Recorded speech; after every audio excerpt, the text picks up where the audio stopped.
problem? Come on, I'll take you home.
So how y'all feeling? Y'all ready to roll?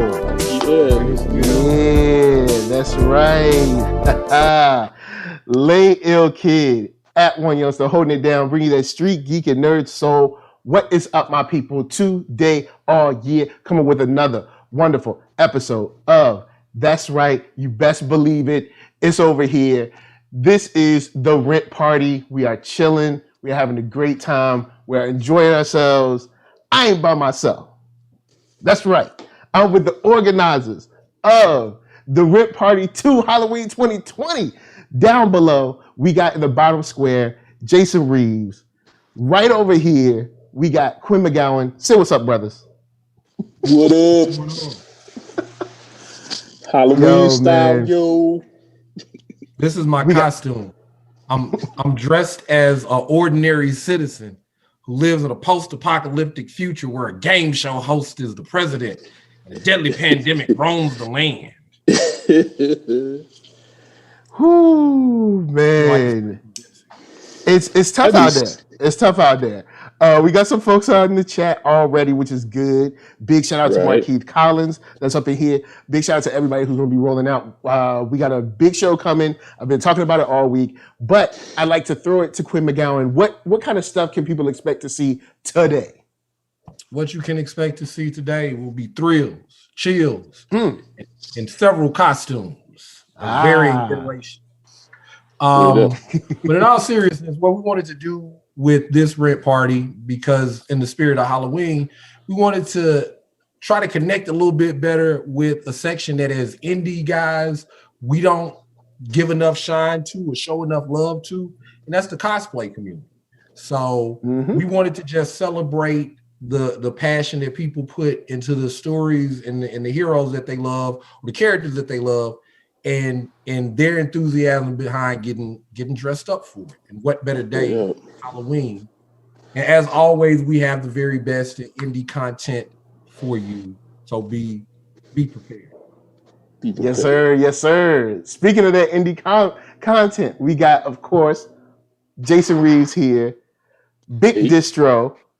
Right. What you got to say to the folks? Hood too. Repping the hood too. Look at that. Look at that. Oh, I know that guy. Nah, we that's Wildfire, right? We got Big Distro doing this thing. We've actually been doing pretty good, man. We got a good bit of orders. I guess October is hitting for us. Nice. So people have been kind of catching on. We just did a commercial for it. Also, 133 Art, on the 133 Art side, we're running a Kickstarter for One Nation Stronghold. This is our second week of the Kickstarter. So, go holler at that. Go check out what that's like. You know what I'm saying? Another superhero yarn, LGBTQ superhero trying to wade through the ghost of his past kind of thing. Dope. Also, I wanted to announce, just in case we have any, The Crossing. That's another one of our sci-fi books. Oh yeah. The Crossing backers checking this out. We've been kind of slow on our release, but we said we was gonna release in October. We just finished the PDF last night. It's going out to backers today. So technically hit the October date straight up. Robert Jeffrey wanted me to tell y'all that. Okay. Good. So big shout to him. Robert Jeffrey, you know what he's doing. He's that dude. Whatever. Like he's the dude for real. So guys, today we got, like they said, we got cosplay, we got gaming, we got panels for you. Today's panel, we're gonna be talking top 10 indie comics. We're gonna be talking about just operating in the pandemic. We got Greg Anderson and Elysée coming through. Storytime. We got a whole host of people. It's about to be a lot of fun. Like for real. Like I ain't even gonna lie to you. I'm excited. Hope y'all are excited. Twice the rent party, twice the fun, twice the Halloween antics. How did you not mention that?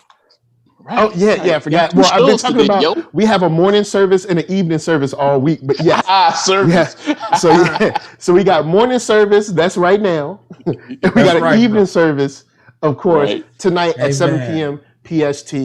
And it's gonna be fun. So I'm ready to get started. Oh, and also I found a way to squeeze in. I may be able to squeeze in some gaming time for us to just hang in the middle of the day if y'all ain't doing nothing anyway. Because I'm gonna go in and beat Streets of Rage 4 for the last time, and then I will lay it to rest. Yeah, I think I've gotten all the achievements. So with that said, guys, we're gonna roll to the break, and we're gonna come back. We're gonna have a good time and enjoy the rent party. It's gonna be a lot of fun. So before we get to top 10, we're gonna let y'all holler at Black Tribbles. Peace. Hey. Stick around. Yeah. Touch your neighbor and say rent party. Oh man. Wait, Roger. What's the surface temperature? Hit the record button.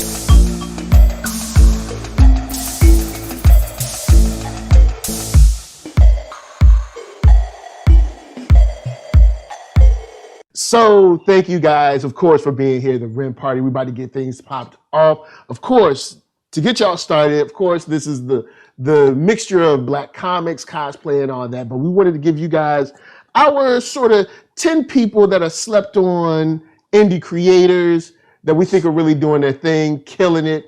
I'll pass it off to Quinn, and, going to get this started off. Who slept on? Who you like out here killing it?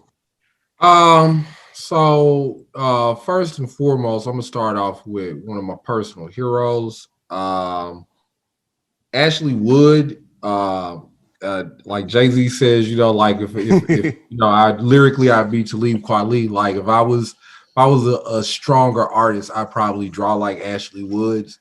She got skills, man. Just super crisp style, like real technical stuff that I like line weight and the way she approaches stuff. So that's gonna be one of my first calls. I guess I'll throw in Newton Lillavoy, because I am very big on supernatural horror, supernatural action, and he is part of the team that put together Crescent City Monsters, and Right. stories on point. I like where it's set. The art is crazy.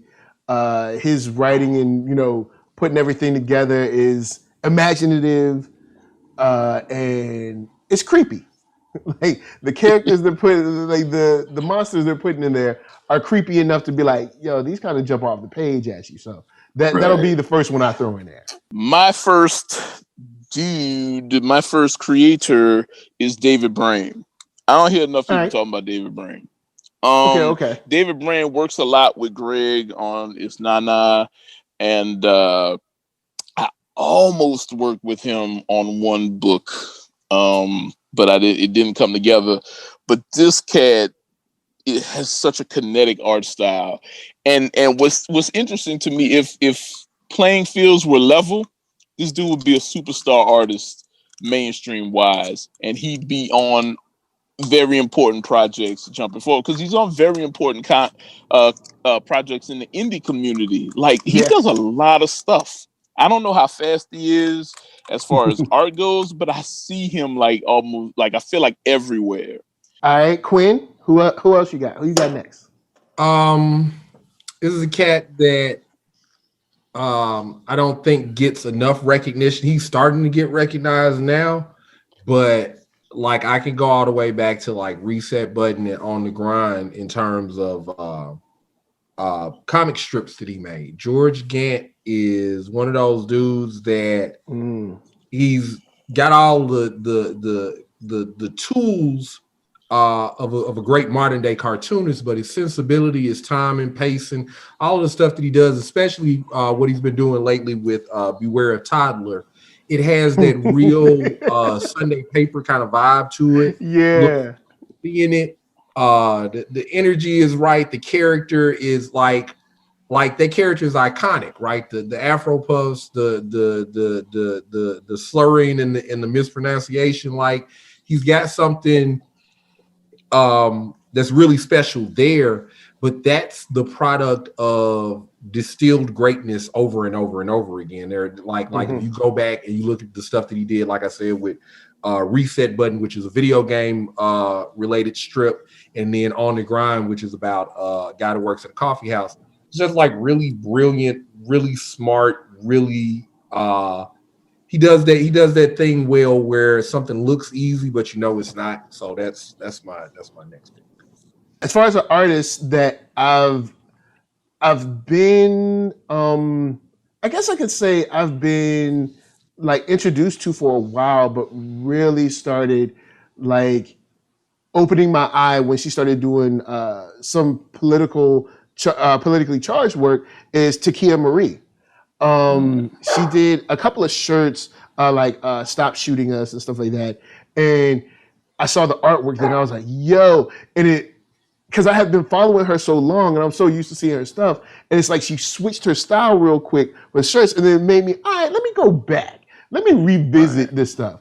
So that's one thing that I like about her work is, especially like the Stop Shooting Us and then some of the work that she did with Robert Jeffrey, is these people are kind of on the cusp of starting to look like, okay, you're going for more of a real person vibe, but still very comic booky, if you will. So I want to shout out the clique.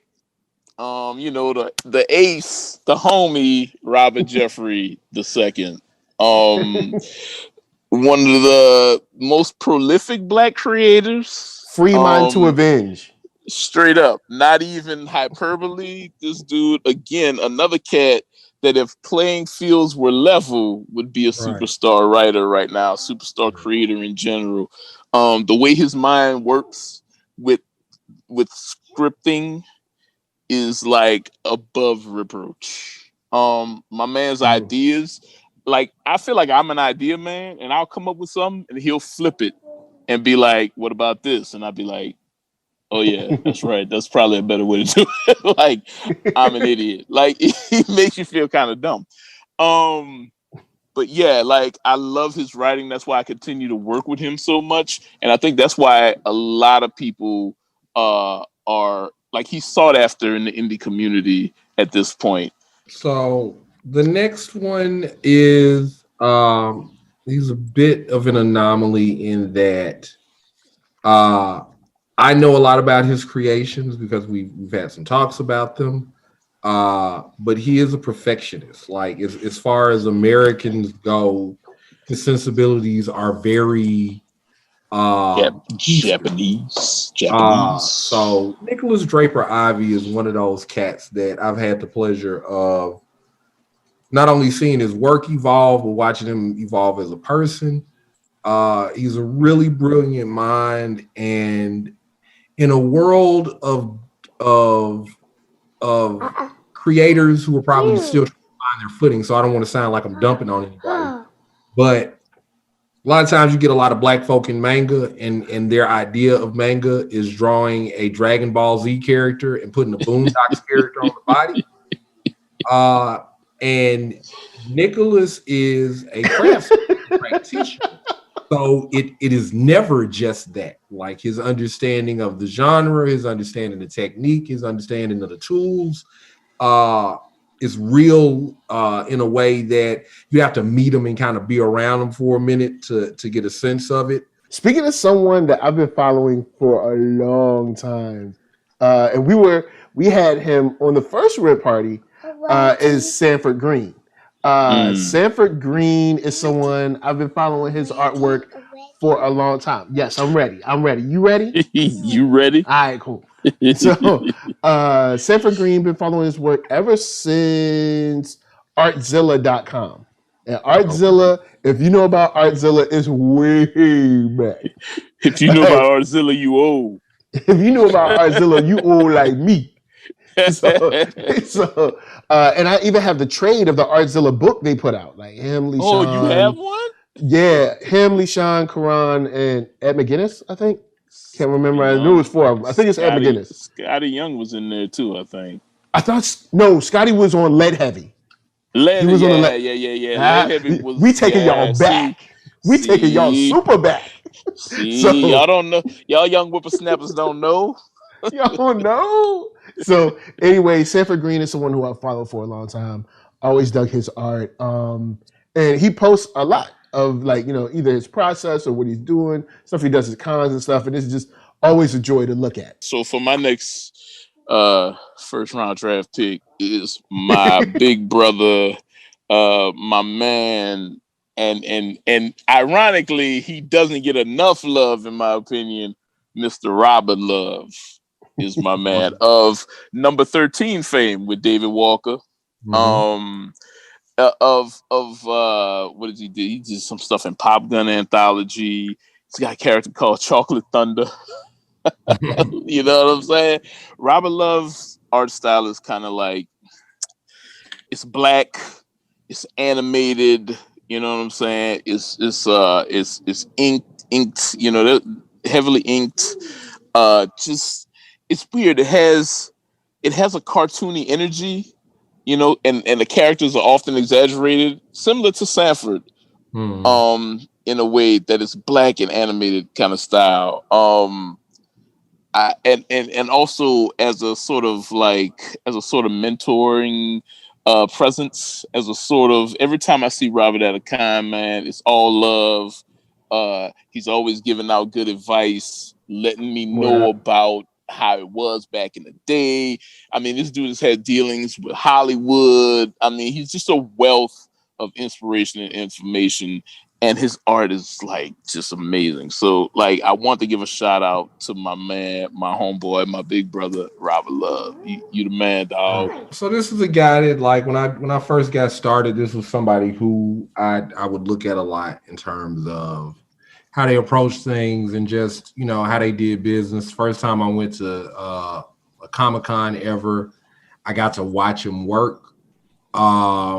Is somebody that, again, like from the business end and from the work acumen end, when we talk about work on a con floor, when we talk about kind of the, you know, people who do that, you know, like working the table, having your people at the table squared away, knowing what to do about supplies, knowing when to do your ins and outs, like the technical kind of the grind of a con. I can't think of many people that work harder or more efficiently than Sebastian Jones. Man, you know, in another life, I was scrambling and ripping and running, and he reminds me of that part of my life. Like, he's a hustler's hustler, and that's something. If you know, like, if you've never got a chance to watch somebody who believes in their own work, who knows the gospel of their universe and their continuity, and can enthusiastically get people to part with their money at a convention, there's nobody better, right? And we're not talking about selling out of a bunch of books that may have cost a couple of bucks to print and sell for $5 retail. Talking about $150, $200, $300 collective art books, and they fly off the shelf. It's the most amazing thing. So, you know, like, I wanted to make sure that I shouted him out, because I think one of the spaces where he slept on is he's a charming bloke with a British accent, you know, the ladies love him, and it's easy to get off as just a lucky dude who decided to make elves black. And it, like, you could easily make the mistake of, I see where you're going. Yeah. You know what I'm saying? That he's not working his ass off. That dude. Yeah, because see, we've seen him. He works, dude. That dude works. So, like, to me, as a creator, but not only as a creator, as an advocate for his own work. Like, he's so effective at his salesmanship that I've never seen a person who he'll leave from the table, and the 3 or 4 or 5 cats he got at the table, if you close your eyes and wash out the accent, might as well be him talking. So to be able to impart that level of belief in product from top to bottom is a thing that I find personally amazing. It's something that I aspire to as not only a creator, but as a salesman. So shout out to Sebastian Jones. Well, guys, there you go. We're going to keep it moving, keep this rip party going. But those are 10 people that you need to be checking out. So we'll see y'all in just a little bit. Y'all sit tight. Peace.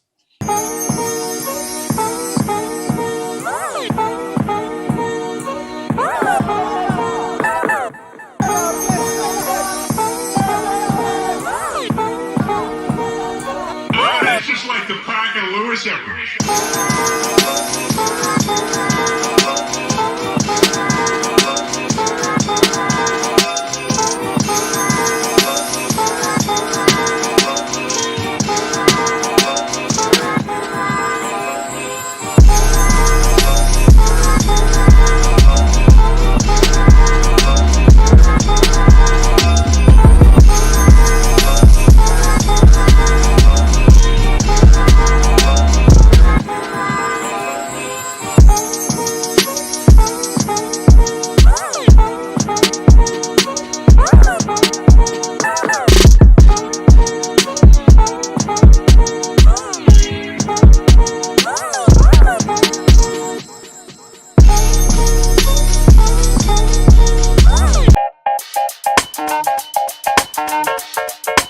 Just like the Parker Lewis episode.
What up, YouTube? It's your boy Open Mind, and welcome to another edition of On Live Fight Chronicles. This time I got commentary for y'all. Yes, sir. So, as we begin, we're going to jump right into battle. As I'm going at it with this Minot player, pretty decent player. Right now, I'm just going to keep my distance. Just, wait for her to get through with all these shenanigans because, I'm not going to sit here and play this mind game with her. But you gotta stay on the good side of those, alright? So I'm tired of this. I'm sick of this. Cut it out. You're just gonna sit there and spam them balls? Okay. Well, now you got this corner pressure. I'm gonna stay close to you. I'm gonna poke you and pick at you. Now you're not gonna sit here and play with these balls. But Benot's actually a decent character. I give her a props, but I'm gonna stay up close. I'm gonna stay close to you. I ain't gonna let you do all the balls. You're not gonna do that to me. Oh man, didn't mean to do that, but don't matter. I'm gonna stay pressure. She got that round. See, with Minot, you can't stay full screen. You have to stay close to Minot. She is a zoner character that's just annoying. You can't let, once you get some balls rolling, that's it. Good shit, good combo. Okay, I walked right into that. But you gotta stay low. And do not let her trap you with these balls. See, I'm not gonna let you trap me. Yeah, stay close. Poke. Pressure. Oh, nice tech. Don't matter, I'm gonna make you do it. I'm not letting you shoot these balls. So this is what you do. You gotta make the not players fight. You're not gonna sit there and just play with those balls all day. Come on, bring it back. How'd I get hit by that? I was blocking. Anyway. Pressure. Activation. It's over. It's over. It's over. I'm taking this one. Good games. Good games. No arrogance. But still, when you're doing Minot, you definitely gotta stay close. Minot, when she gets going, that's it. Alright, we got Sakura. Right now I'm just gonna stay close, pick and poke, see what she do, see how she responds to this. I think she's gonna take this round, I'm not sure. I'll do my best. Did not see that coming. I walked right into that. So back up off me though. Activation. Gotta back up off me, pushing it back into the corner. Oh yes, you over. It's over. It's over. See, once I get you in the corner, I'm mixing it up. Not unpredictable. Even I don't know what I'm going to do. That's the thing. I don't even know what I'm going to do. Walk right into that. Did not even do that. We're trying to do the EX version. We're trying to do the medium version, but wasted the meter. Okay, caught me slipping, caught me slipping. She is mashing. You love to mash. With that combo. I was not trying to do that when I was trying to do the fierce version. I'm mashing. Back up off me.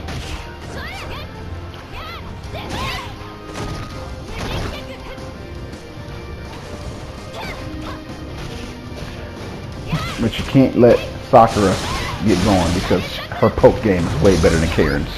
I'm sorry, people. Sakura's poke game is way better than Karen. Even though off screen it looks that way, when it comes down to the straight pokes, Sakura got Karen beat. So you got to kind of beat her to the punch. Man, right into that.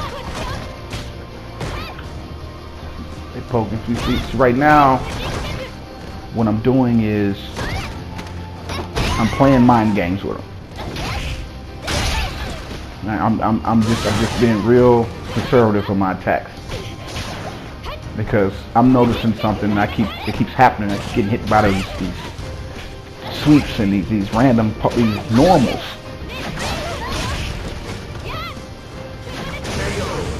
Well, you win some, you lose some. Can't win them all. But I hope you take the rematch. I hope you take the rematch. See if I can take them. Good game though. Good match. No front. No cap. No excuses. Good match. Come on, hurry up. Let's go. Rematch that. Yeah, let's go. Fight. You're not gonna beat me this time. At least I don't think you're gonna beat me this time. See, right now, I'm being aggressive now. I'm mashing now. But my mashing is with a purpose. Mash with a purpose. Don't just mash.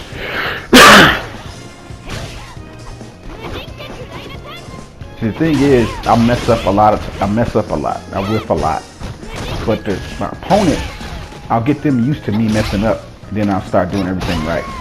It's crazy how I play.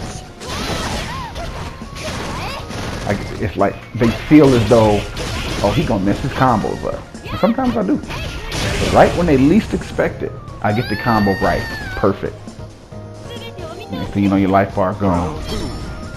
It's a strategy. It's a clumsy strategy, but it works.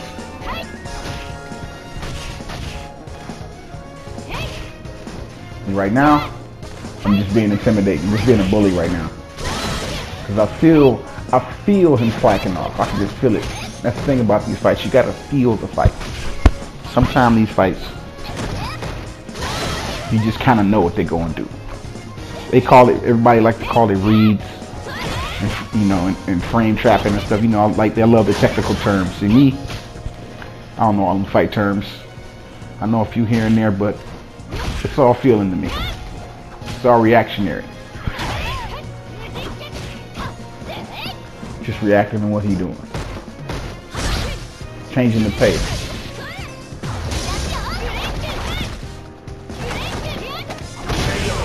Changing the pace.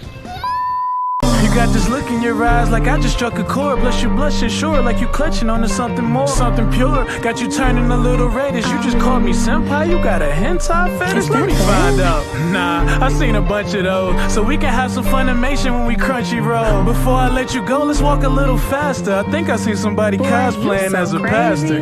What you dressed as? I'm impressed that.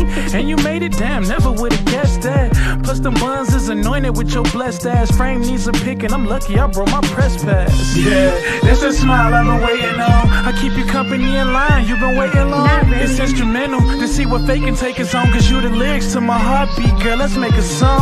I ain't mean to have you blushing, forgive me. Just trust in the vibe and the rush that it gives me. Plus, you like a fairy tale about a Disney. I swear you convinced me, man, somebody pinch me, girl. I just witnessed heaven. You're an angel sent here just for me. But I'll be your protection. Just take my hand, girl, you don't see. We can do whatever. We got superpowers. Yeah. Ha ha. We back, y'all. Yo, look. Shouts to Crazy 8. Awesome stuff. Open mind doing this thing. But we here for our panel. We ain't alone. You know what I'm saying? We back with a whole host of folks. All right. Of course, you can see people all around in these squares. We're going to get to them in just a second. But if you're brand new, you just came through. This is the rent party. We here, Black Comix, cosplay, gaming, writing, illustration, all that jazz. So starting, I guess we'll start at the bottom. You know what I'm saying? Because we got illustrious illustrator. Takia Marie, say what up. What's up, you guys? How you doing? Happy Halloween. Yeah. And Lazy Nerd. Yo. What up? Shouts to Brandon Thomas. Hey, what's up? How y'all doing? And Gamma Ray Cosplay. Hey. And of course, Robert Mother Jeffrey. What's going on? Happy Halloween and go vote. Man. So this is the panel for this is a panel we have called Don't Sleep on the Pandemic. I'm gonna go in and throw it to Jason, let him take it away. You know what I'm saying? Because we about to get into some stuff. But Jason, introduce the panel, if you will, sir. Don't sleep on the pandemic. What is this one about? Is this one about creating during the pandemic? Is this that one? Is this the one where we talk about coming up with ideas for pushing our respective brands through this sort of drought.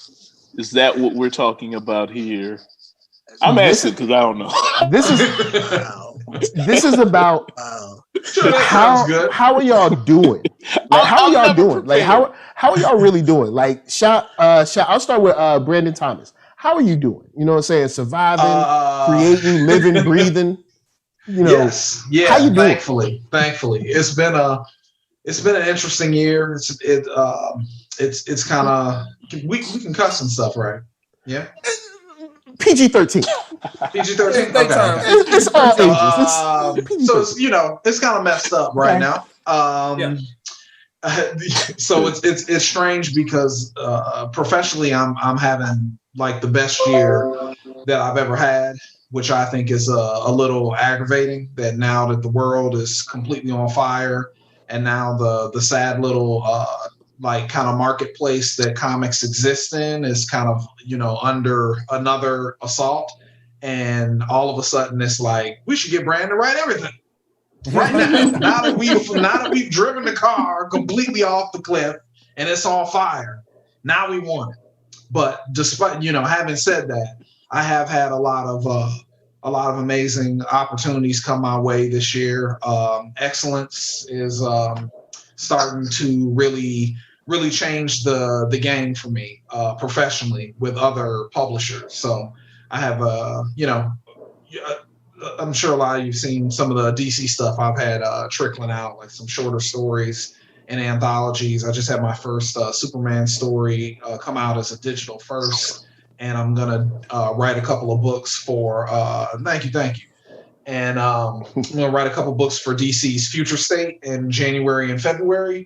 And I can't say what, but I'm already working with them on further projects. So it's not a 2-month rental. They're not renting us out for a couple of months, to help with the event. So me and some of the other, writers of color and women that have been kind of brought into this big event are actually working on follow-up projects, which is always a big question. We can always come out for the big kind of, diversity party, but once that's over, we go back to being invisible. So I'm happy to, I feel pretty positive about it so far, but it's been a very, very interesting year, and I'll have a lot of stuff coming out next year, and people will be like, how are you writing all this stuff? I wrote it last year. It's just all coming out now. But so it's been a pretty, it's been stressful. The keeping up with the schedule is definitely challenging. But I am trying to I'm just trying to keep doing new things and trying to keep getting better, and it's pretty cool that I've been able to make a return of sorts to DC. So it's been a pretty cool year. I could use I use a little sleep, of course. I have a toddler, so it's just a dream that I have. Just a dream. just a dream. Getting no sleep. But it's pretty good. It's pretty good. I can't and shouldn't complain. So because I've been able to kind of weather this kind of chaotic period in our world in a way that I did not expect when it started. So I'm hanging in there, trying to get better and putting out stuff that people are excited by. So I want to take advantage of these opportunities right now. Yeah. I want to stay on that vibe and pass it around to everybody. But I definitely want to come back to that idea that Brandon kind of touched on regarding kind of the survivor's guilt. I think there's been kind of a leveling that came out of the pandemic, which for all of the damage that has come, there was a opening of the playing field. I wouldn't quite say a leveling of it, but an opening of the playing field to where some opportunities kind of laid themselves bare for people who were kind of active and working. And I think there is kind of a weird feeling of the time in which the success is happening and the circumstances under which they're happening. But on the vibe of how everybody's feeling and kind of what everybody's doing, I think that we could all agree on a more universal level that if you're working, if you're trying to hustle, then you're probably going to eat during the pandemic. So I kind of want to shape the question more along the lines to everybody. What are you doing personally with your hustle? How have you adapted your hustle over the course of the pandemic? And let me throw that to Robert first. I'm gonna just lob it that way. For me, it's kind of getting out of my comfort zone. So that's one of the kind of the biggest things, and I try to do that when it comes to the writing period. So one of the things that I've mentioned before is that I did some screenplay work, and just real talk. There was something that I was new. It was completely new, so I had to do my homework. I had to learn, in addition to what I had learned before, how to apply those techniques when it came to writing. And the end result was, I'm just like hyping myself for probably one of the best things that I've written in a while. So one of the things is you have to kind of get out of your comfort shell, and for me, that tends to be comics, because I can write comics really well.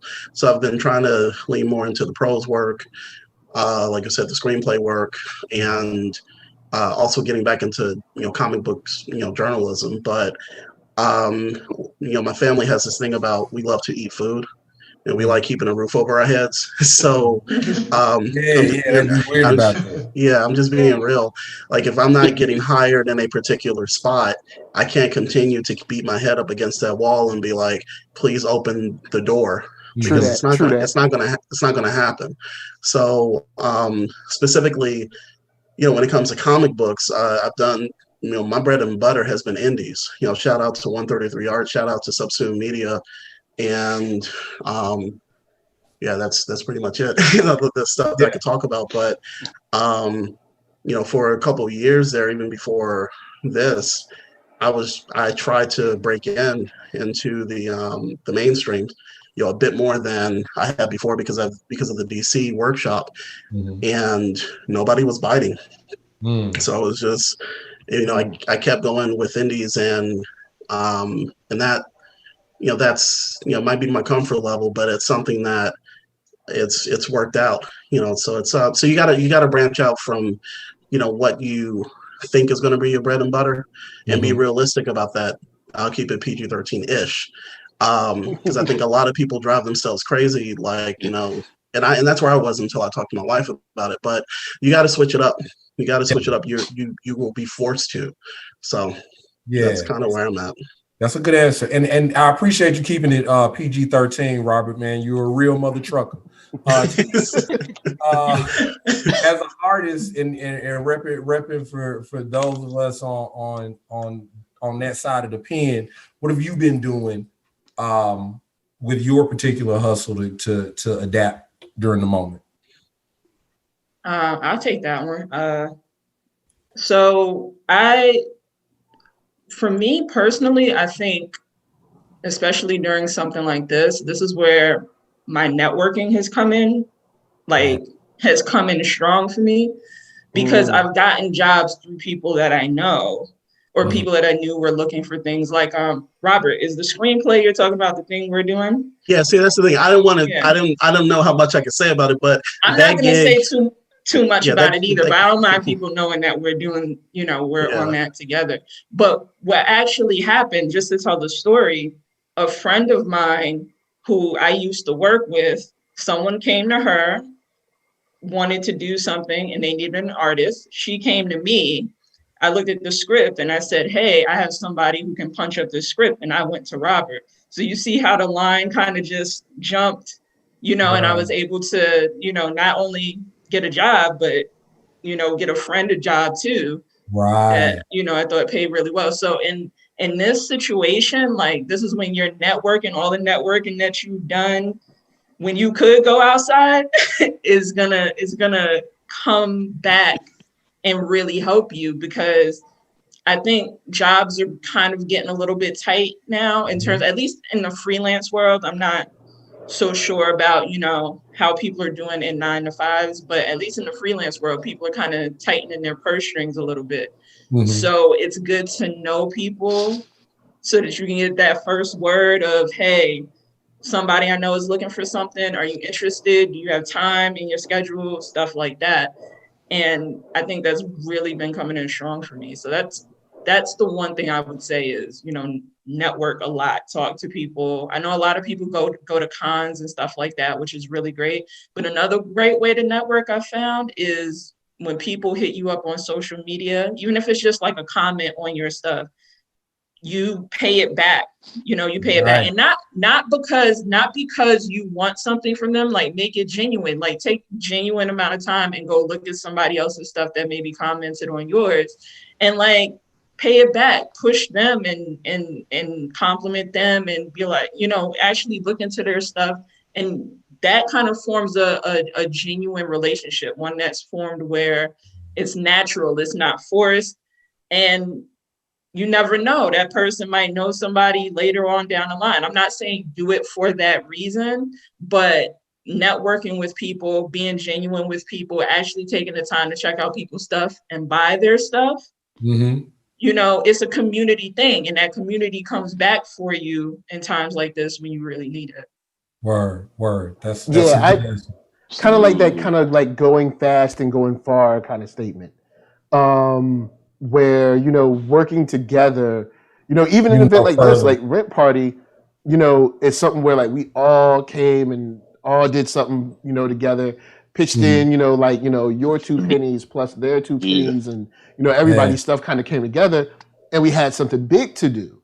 So yeah, I definitely, I see where you're coming from with that, because of course, you know, you can't press that flesh no more. You don't want to press. You can't do the 2-hand hold. You can't shake the hand and then hug the hand. But let's also pass that same question quickly to Gamma Ray. But shout out to the feeling of being on projects, but you can't talk on them. Just shout out to that. But Gamma Ray, like what's been your adaptation in terms of your hustle over quarantine? It's definitely forced me to, as I was saying earlier, like to just get real creative. I mean, you know, at first, you know, I've been blessed to have the 9-to-5, you know, lawyer by day. That's definitely kept me busy and slightly stressed.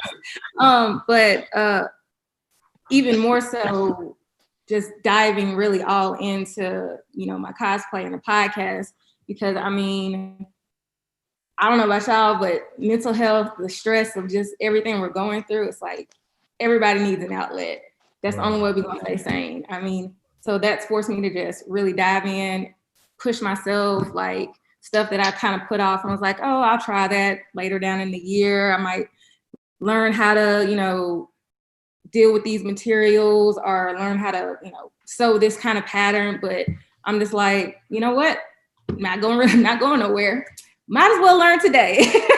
And it's just fun. I mean, honestly, I feel like everything's taken a virtual aspect, and I have been able to interact and engage with people I probably would have never had the opportunity to do otherwise unless we were kind of forced in this situation. I mean, I was able to participate in the Crunchyroll Expo cosplay contest, and honestly, that was just because it was virtual. And if that was, you know, in person like a regular con, I probably wouldn't have went because it's way out there in California.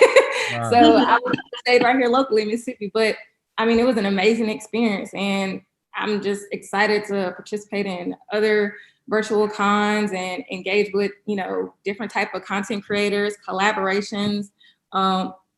Like Taki was saying, like I did a cosplay from Fire Force. Another Black cosplayer saw it, and his character was actually a companion of my character, and we like did a virtual collab, and it wasn't even like planned, you know. He like edited our artwork together. So stuff like that. It's just been fun and like honestly the best kind of like, because I mean, it's the mind is very powerful, and it will force you to just kind of like get in your head. And like every time a little tickle in the throat or cough, you might be thinking like, what is that? But it's just kind of that hey. Yeah, I feel that. So with the kind of the growth and the movement across you know, all of these squares that are here, Lazy Nerd Designs, I see you. So yeah, how are you adjusting? Because I was sure to jump to the next question, and then I peeked my head over my setup. So yeah, answer the question. Answer the question, lazy nerd. Yeah, stop being lazy. The American people want to know. Give me a second. You had to think. Hey, I was over here fidgeting.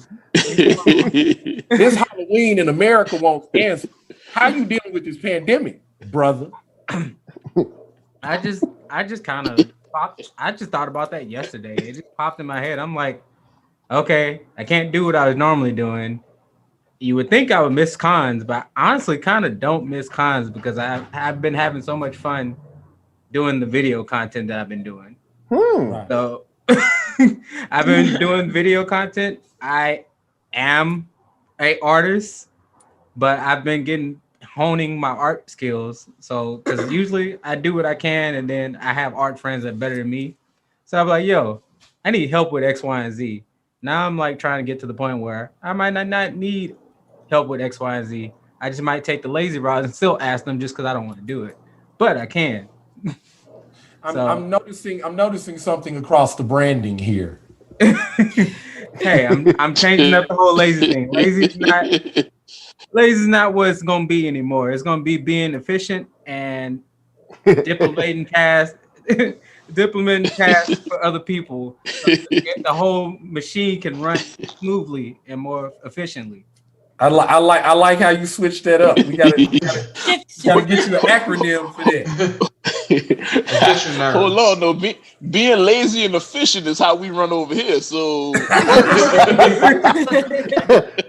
I'll give you the other way I've handled this whole situation. We have been networking a little bit more, which is kind of how we ended up on this. But I think I might have lost my thought. Damn.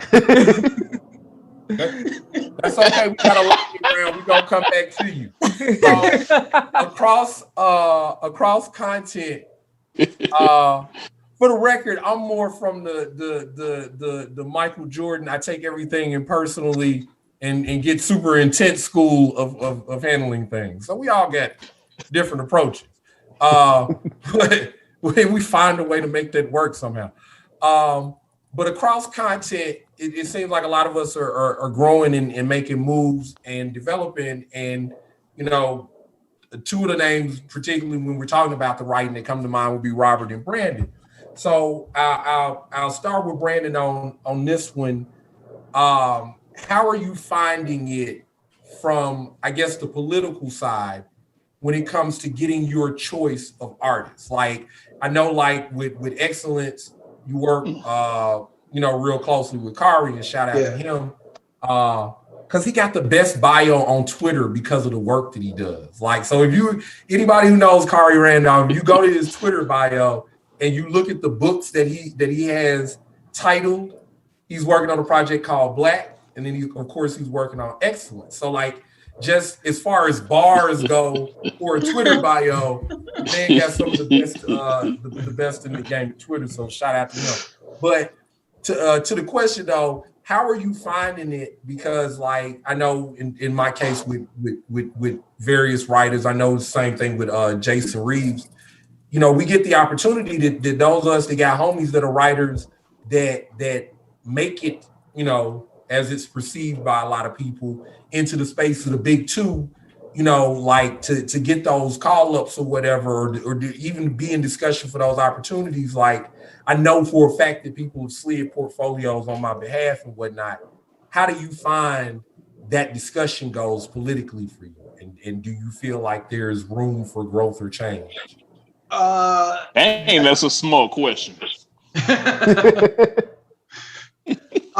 Well, for me, what I found over the years, because you know, I've kind of snaked in and out of the, you know, the so-called mainstream over you know, the last, I don't know, 10 years or something ridiculous that makes me tired when I think about it. Like, how long have I been doing this? Oh my God. Okay. So I would say that, let's use Kari as an example. Because I'm working with Kari on excellence, because it has set like a certain kind of like visual, like storytelling standard, now I have access to better artists at mainstream companies than I did when I was starting out. So just from working with Kari, by having, you know, stories that I've written appear with his artwork, it has kind of reset the perception of my work, which is what you always want, right? Because you know, you can write the best script in the world, but if your art is not it, then it's not it. It's going to be hard for people to read it. It's going to be hard for people to get into it, and it is going to. And, you know, when I say the word like diminish, like I don't mean it to sound like as strong as that.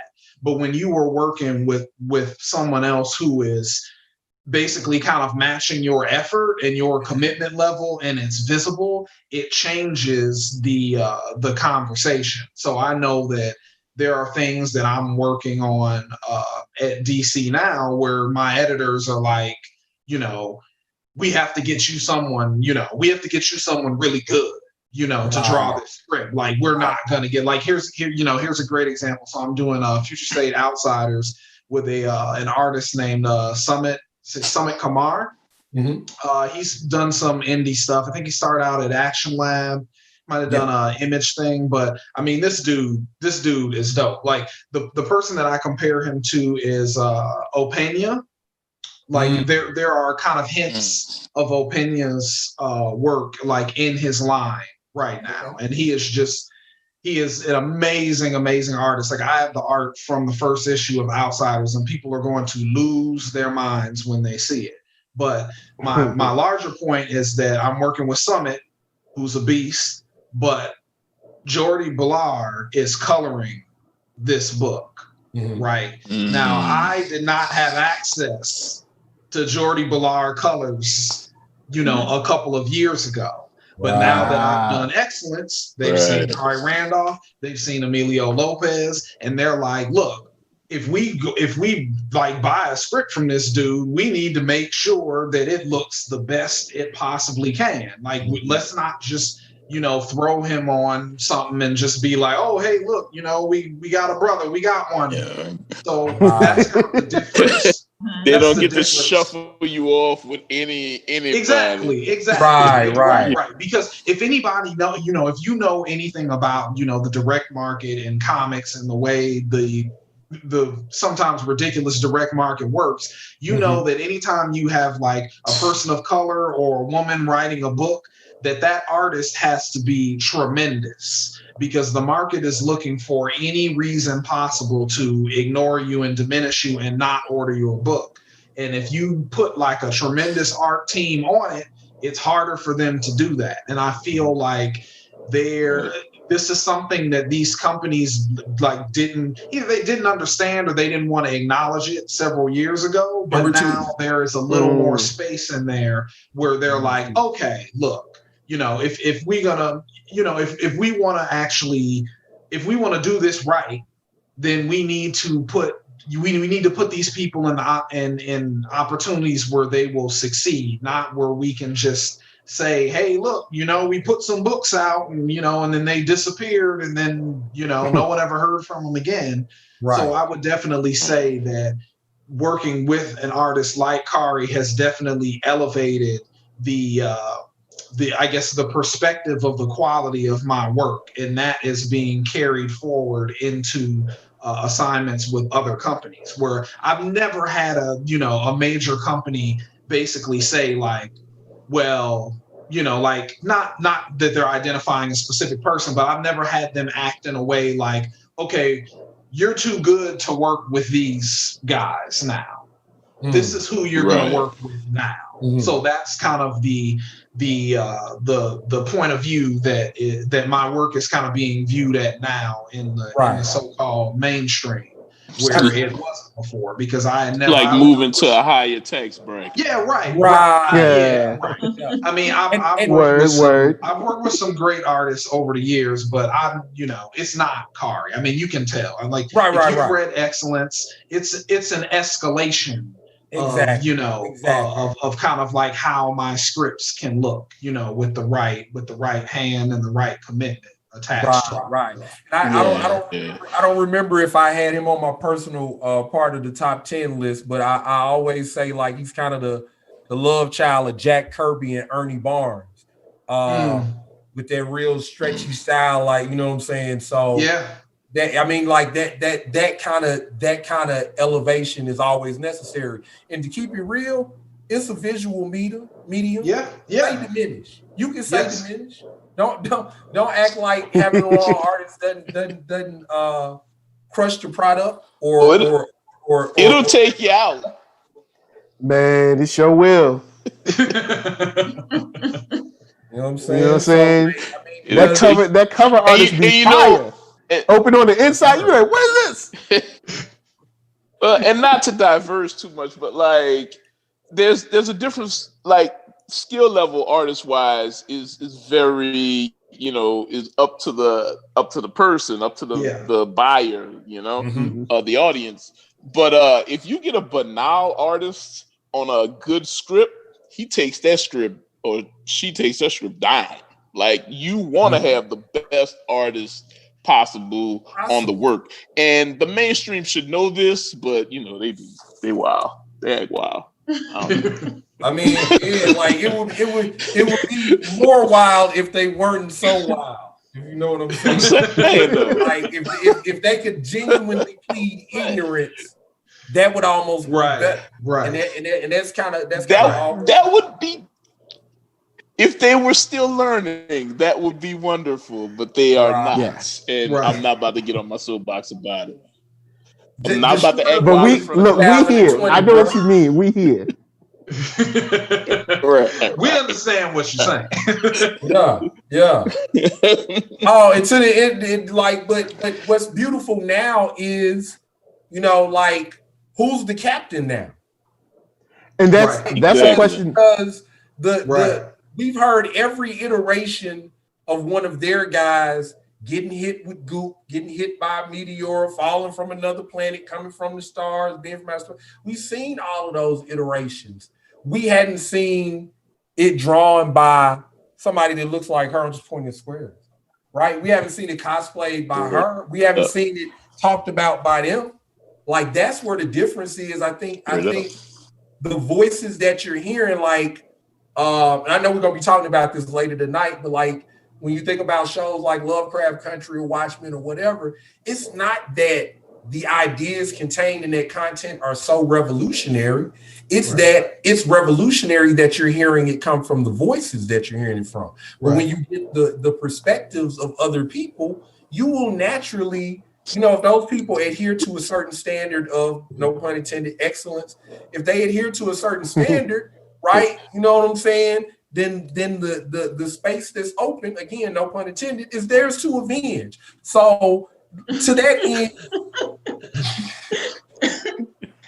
man. True.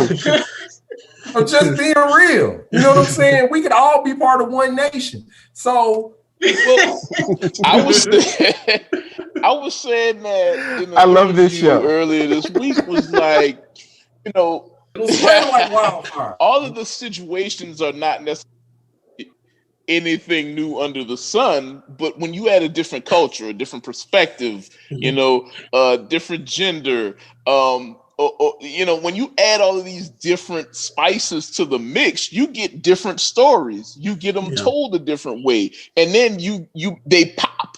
You know what I'm saying? So if you want to pop, you know what I'm saying, you want to add others to the mix. You don't want to just homogenize the thing. I know in business that's what they want, But now we're in a zeitgeist where homogenization is not good. It's losing us money. Right. So we need to add some more to the gumbo. You know what I'm saying? And look out the window and see what the desperation to hold on to that homogenous nature is getting you. Like, look at all those angry people, bro. Look at all of it. Those are pained expressions out there at the idea that somebody else also likes the thing that they like. I've always found this super strange, but you know, I'm a Star Trek fan, so I know you can't get into outer space and go at warp speed. Just saying. Doesn't work like that. Man, listen. I mean, y'all, the best example of what y'all are saying is Far Sector. And you bring in one of the best science fiction writers in the game and apply her to one of the most galactic stories ever in DC Comics, and you bring in one of the probably the best artist at DC Comics, and you get something like that. And why it took that long for that to happen, you know, we can question, but we're showing that through. Is it not collected into a collected series? So Man, okay, I'm trying to keep things positive, but anyways, but I, you know, I love N.K. Jemison's work, and when I heard that she was doing something with the Lanterns, I was like, let's go. And you read that first issue, and when there's a part in there where I think she calls somebody Hasidity. It's like, you know, there's something more going on there, and I'm a Star Trek fan, so anything cosmic and in space is always going to be, you know, what I love. So, but that's a good example of what y'all were just kind of the big publishers getting it, because the talent is there. I mean, Brandon Thomas, you got it right there. I mean, when that Future State press announcement came out, I felt like I was hugging everybody at a barbecue. You know, that's what I was like, because in my mind, like, I love the indie level, like I love it, but I'm always gonna, you know, support and celebrate, you know, brothers and sisters and just everybody who isn't, you know, who has never had that door open to have that door open. But Far Sector is something that I think that it's a pure culmination of people getting it. And it's like, let's pull the trigger on it and let's see what beautiful stories that we can tell. And Robert, you're actually a part of that story. I haven't told you this before, but I started talking to DC at that show at New York Comic Con. Me and Robert got together at New York Comic Con. I had a really great conversation about you know, being crazy enough to try to do this and how you have to suffer for it sometimes unnecessarily. But after we had that conversation, that's when I first started talking to an editor at DC Comics. That excellent signing that I was running to when I had to leave you. That's like the first time I had talked to somebody at DC in years, which is a longer story. There were basically, you know, without getting too far into it, I was on a list. I was put on a do not call list, and you know, the person who created that list is no longer present. And, won't he do it? Won't he do it? Touch your name, baby. Say, won't he do it? And when that was true, it took. My bad. I was saying the funny thing about the people who usually run the blacklist is they the ones that need to be blacklisted most of the time. That's true. That's true. And they ain't never black. That's the odd thing about it. That part. Isn't that the odd thing about it? Yeah. Yo, for real. I have a person who is on record. Just like personally, it's not anything against the larger mechanisms, but I've never been personally inclined. Like the stories that I want to tell are intensely personal. But when I saw what was happening, even before Future State, like my mind goes back to cats like Brandon Easton and stuff like that, because I used to check out the two Brandons, and like from afar, I felt like I was getting roasted. Like I always felt super intense about like not working hard enough and not grinding and not being serious. I just we were just wasting each other for a lot of time. Like, and I came up kind of like trying to build my work ethic off of feeling like if I could sit in the room with Brandon Easton and like not get cursed out by him, I think that Brandon Easton works hard. He is one of the most hardest working, resilient people that I have ever met in my life. Like, I don't think that I work as hard as Brandon Easton does. Like that brother, what he's fought through and what he's overcome to get to where he is tremendous. It's tremendous. And I'm so happy that he's doing stuff for DC now too.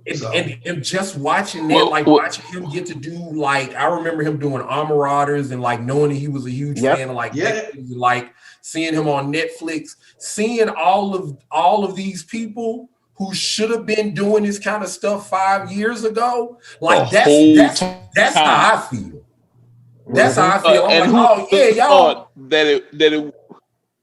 Who would have thought that it would have took a whole apocalypse? Right. Yeah. That's how bad things are. Right. Like apocalypse negated the blacklist real quick, and now you can get some work. Hooray! Armageddon type. You know what I'm saying? Like let's be for real. Save the comic book industry. Right. Like let's be for real. Let's before we jump to the very, to like the I guess last question or so. Peep this. The mediocre person who probably uncle or dad or best friend got them their job to be able to make a blacklist was able to stay in that job until a pandemic hit. That's the difference that we're dealing with. Because let's not front. Let's not mince words. That joint was probably nepotism as all get out. Probably somebody daddy, somebody uncle, or somebody's son, brother, cousin. You know what I'm saying? Don't know nothing about comics, or like don't even know about the business side of comics or anything. But I went to school with you, so okay. Right. You can do it. And then you got the nerve to make a black. So a pandemic had to happen. People had to try to kidnap a governor. Folks out there fighting in the streets. People getting killed on TV almost weekly. And finally, all right, black people, come right on it. Right. We'll let you write like,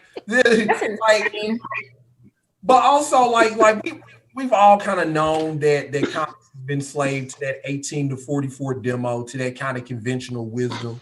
You know what I'm saying? Yeah. So to be past that point and to see people who are really hard working, that's a beautiful thing. So it's odd that the mask is off on Halloween. Get back on the side of the artist. See what I did there? Get back on the side of the artist.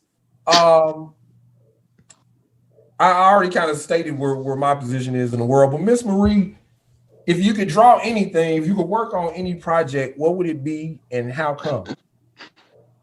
Wow.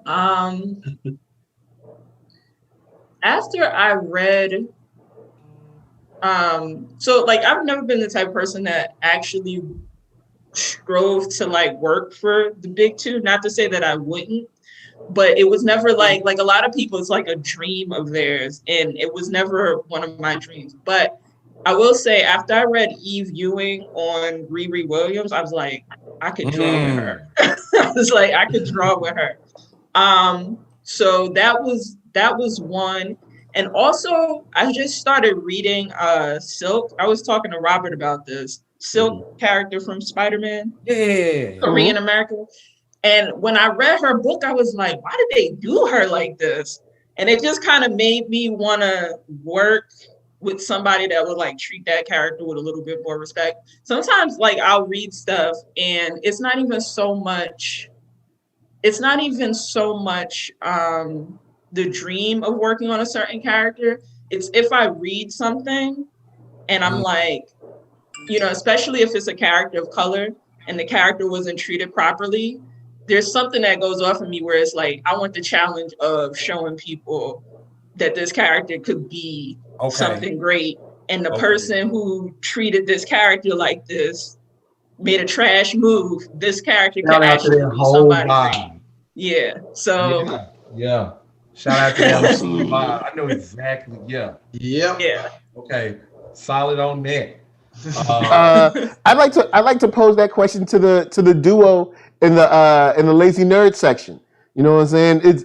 Is there something you've come across, whether in game or comics or something, where it's like, man, I really wish I could do that or redo that, or I don't think they're handling it right. I think I got a better take on it. So for me, I don't know if anybody is James Patterson fans. Oh yes. He did the Maximum Ride series. It's been one of my favorite series my whole life. Like I read all the books, and I remember when I was younger, like as I was reading them, being like, you know what, I want to make films so that I can make films out of these movies. And then I found out, you know, they were supposed to be doing like the TV show and all of that.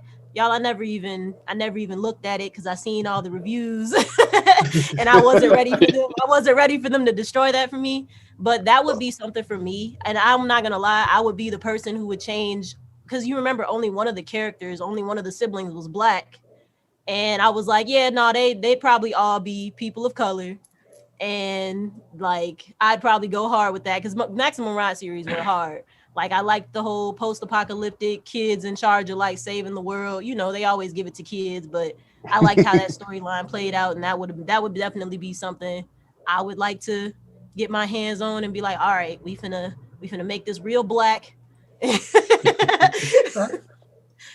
I like that, no doubt. You were just talking about you wanted the remake of.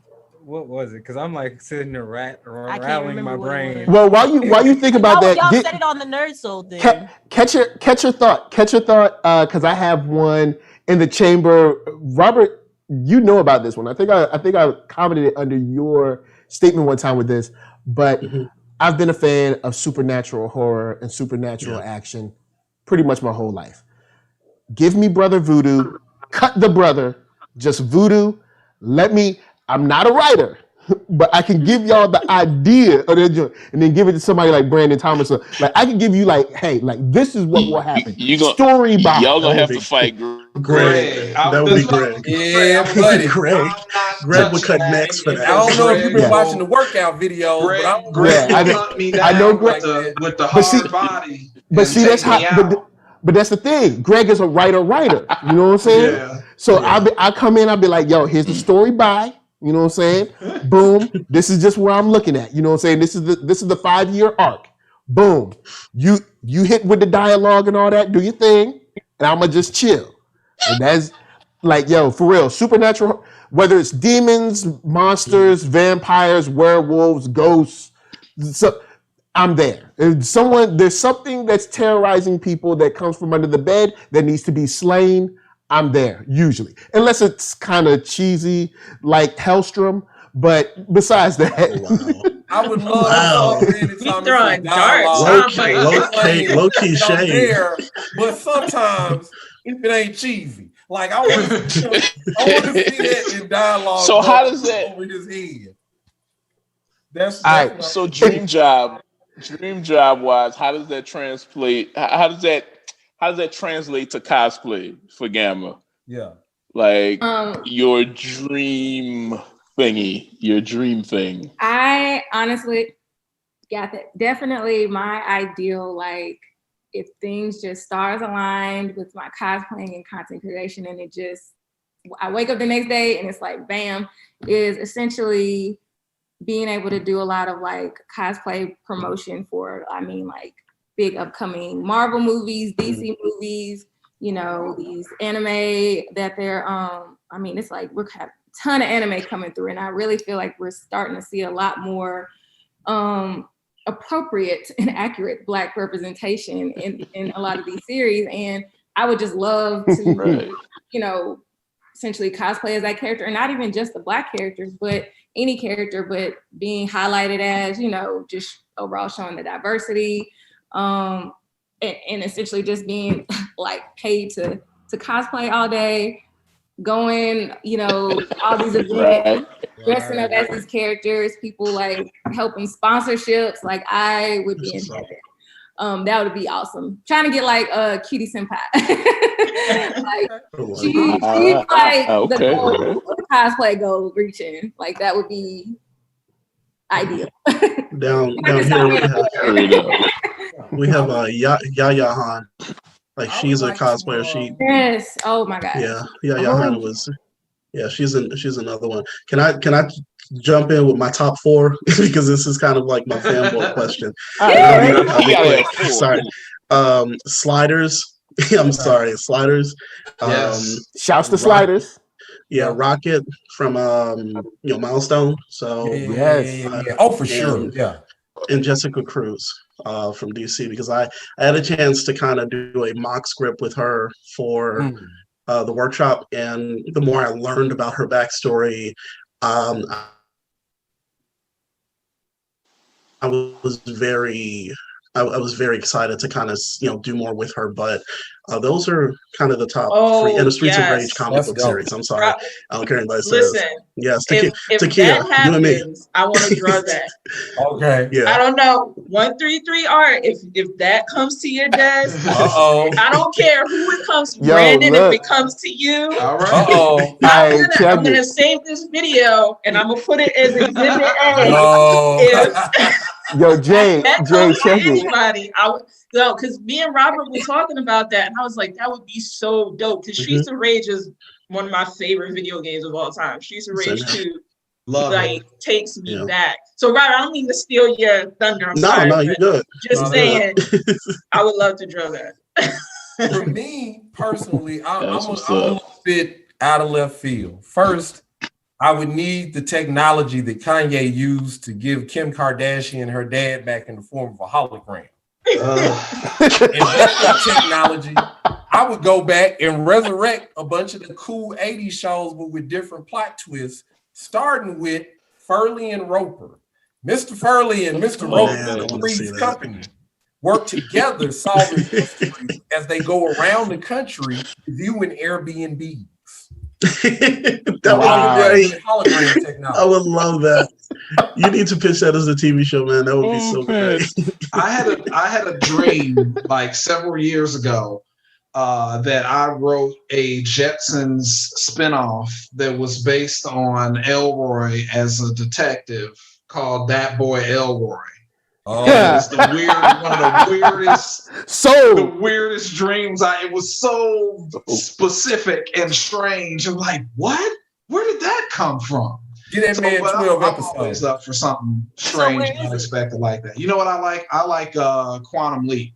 Like I've always wanted to do like an extension or kind of a revamp or a reskin or whatever of that idea. Like I had my best friend, his favorite show of all time was Quantum Leap. And I remember how long it took me to actually watch it and take it seriously. Like, what is it about this? What is it?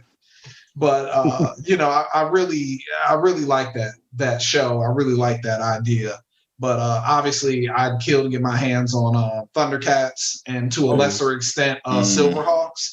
I almost want Silverhawks more because I feel like Silverhawks was more kind of like garbage in its original form. So I feel like there's more kind of a fresh redesign. The baseline is kind of so low that I feel like, I could do some interesting stuff with that. And then obviously my white whale is Star Wars. I mean, I feel like I'm moving up to that. Star Wars is dope, man. Don't sleep.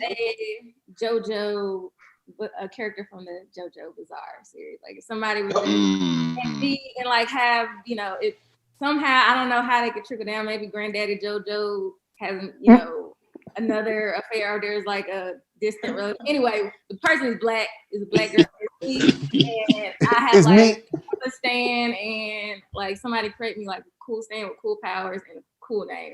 And I kept you can use a lot of names. You can use Quinn's hologram technology for your stand. I'll loan it out. Yep. Like I do bar mitzvahs and like wedding. Like I wouldn't just hold it out for TV shows. I'm trying to make money during the pandemic, so I'm trying to roll it out for like bar mitzvahs and all of that kind of stuff. I want to be available. Read that stuff out for birthday parties. Yeah. So Lazy Nerd, what's on your mind? What you got your thought back? What's up? To the person, yeah, all of that. I guess I can't deny it because I know if you've seen the other setup I usually have, we have a Halloween party going. That's why I got this backdrop. But I'm like a stupid Fallout fan, so and for the longest I've been wanting them to do because there's been whispers of them doing the Fallout New Orleans. So they would ever put me on the team for them to do a Fallout New Orleans, I'd be all on that because I am a Louisiana native. New Orleans is right around the corner for me. It's an hour drive, and then I'm a Fallout nut too. So if I could be, that would probably be a good dream job for me. Another one, since you guys know I do the t-shirt stuff, and usually when people see my stuff and my designs, they like it because it doesn't have that nice Walmart corporate Target. I can get that corporate feel. So any like popular, it didn't even have to be anime. If any popular franchise, if I could get with their merch team and give them something that feels more not so uptight and loose, I would love to be a part of that too. Okay. Word up. Well, guys, we have been kicking it. Can I say what my dream job is? No. Oh yeah, go. I don't get to say what my dream job is. Can the kid? Hey man, I want to be a refrigerator. You already got it. I want to do like a cross between Atlanta and like a superhero movie. So I want the irreverence and the sort of like Curb Your Enthusiasm kind of jokes, that's those somber moments, but also I want superheroes, but also I want it to be my characters, and I want to put it on like streaming services and like Blu-ray and sell it myself off my website. I'm sorry, go ahead, finish. Trying to hand out his mixtape. That's it. That's all I want. There it is. So guys, we have exercised the demons. I'm so excited to have these people here. Some funky, fresh, fly folks. But we're going to start from the bottom to the top. Lazy Nerd, tell them where they can find you. Find us on Instagram, Twitter, Facebook, all the social media things. And usually on those social media things, there's a link that gives you all our other links. So as long as you go to one of those things, you got all our things. So that's where you can find us. And their links are down below, y'all, for real. And next up, we got Takia Marie. So you can find me at takiamarie.com and Takia Marie on Instagram and Twitter. And just like, Lazy Nerd has an inception of links. If you go to my Instagram, there's also links to other links. So, but yeah, takiamarie.com and Takia Marie on social media. What up? Mr. Thomas. BrandonThomasWrites.com. And I'm on Twitter, bwrites247. Same handle on Instagram. And if you go to the website, point you where you need to go. What up? Gamma Ray?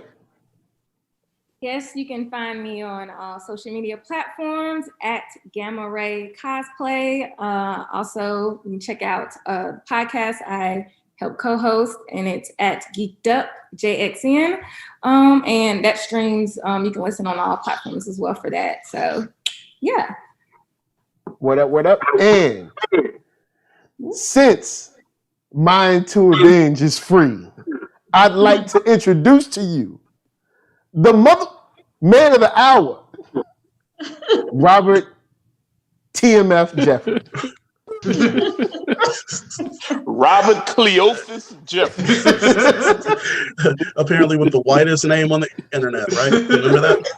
Oh God. Forgot all about that. I love Facebook, y'all. I love social media. Homie had the People most Hotep name too. Yeah. I'm sorry, MLTAP. Anyways, my website is Robert K. Jeffrey, JEFFREY.com, RobertKJeffrey.com.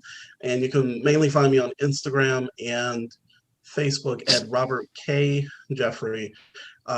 Twitter, not so much, but those Instagram and Facebook are the best places to find me. So K from Cleophas. Shouts out to Cleophas.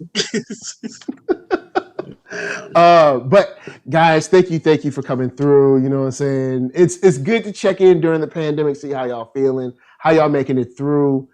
I like what you brought up, Quinn. You know what I'm saying? Who is the captain now? Because they're doing looking captain free. Look, it's a free for all.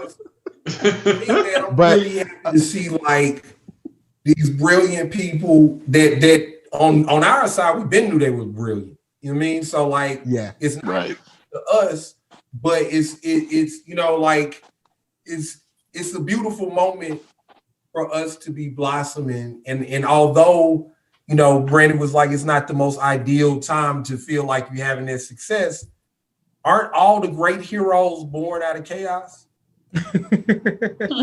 And villains. Yeah. My coin is not yet the verdict is out on some of us, so look, sometimes it's good to be bad. That's all I'm saying about that. Oh boy. But like it's this year's been a coin.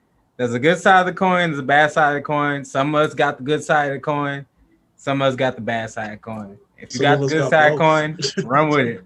Run hard and fast. Don't let them catch you. Man, don't stay in this year. For real. Don't stop till you get to 2022. so running. Just keep going. Keep going. So guys, we're gonna take a short break. Then we're gonna be back with the dude that will fight me for Brother Voodoo. That's right. We've got Greg Anderson, Elysée. I've been studying my shotos. I've been doing so you never know. I might come out with it. I mean, you know, got that. I've been watching the brother work I've been watching all of the Wu-Tang movies. I've been watching all of the Kung Fu films. Chuck Norris, Van Damme, Wesley Snipes when he was doing like Passenger 57. Been watching all of them, all right? So you never know. I'm just saying, you know, you never know. You never know what might happen. But we're going to be back in just a second. We'll holler at y'all later. Thanks for chilling with the Rent Party. Stick around and peace. Hey, my name is Robert Jeffrey, and I am the creator of Route 3, Mind to Avenge, and co-creator and co-writer of The Crossing. I'm also the series writer for Changa and the Jade Obelisk, and the series writer for 133 Arts Retcon.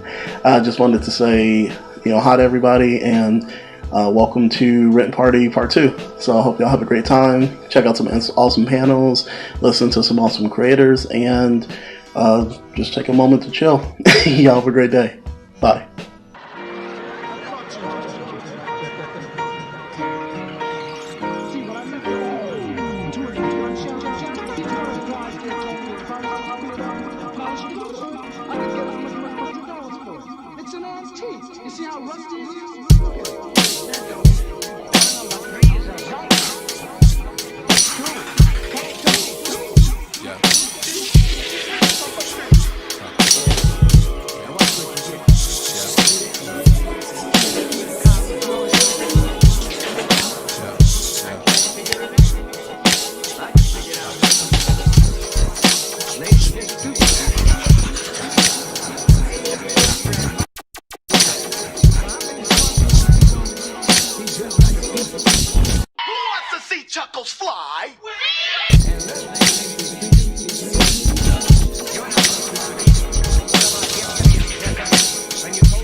welcome back everybody to this October's rent party. Ooh, because it's October. So we're now in a moment that started with the first rent party, and it's something that we'd like to repeat, especially in the spirit of October. It's kind of our campfire time. It's a little something we like to call story time. And this rent party's guest is a friend of the show. He is the creator of It's Nana the Were Spider. Every Kickstarter he does gets backed, right? He's a storyteller. He's a modern day griot. Please welcome to the rent party. Open the door and make him feel comfortable, Mr. Greg Anderson, Elysée. What up? What up? All right. I like how he's got like ring music. I like that. That's a good look. That's a good look. How you feeling? I'm fine, not too bad. How you feeling? I'm hanging in there, man. No real complaints to speak of. Trying to make the best out of the holidays, as it were. Nice. Well, it's good to see you, brother. We haven't spoken in a minute. Yeah, it's been a minute. Yeah. We got some shenanigans to get to at some point. Sure. Right. So, without further ado, man, tell us your story. My main story, as you mentioned, is Nana the Were Spider. It's based off of the stories of Anansi the Spider from West Africa, Caribbean folklore. My character is son. It's about the two of them trying to work together to stop these creatures from causing chaos while trying not to drive each other crazy at the same time. And what I'm trying to do with this series is use it as a way to introduce people to more Black mythological gods and heroes. Given that in school, it's not really required for us to be educated on them.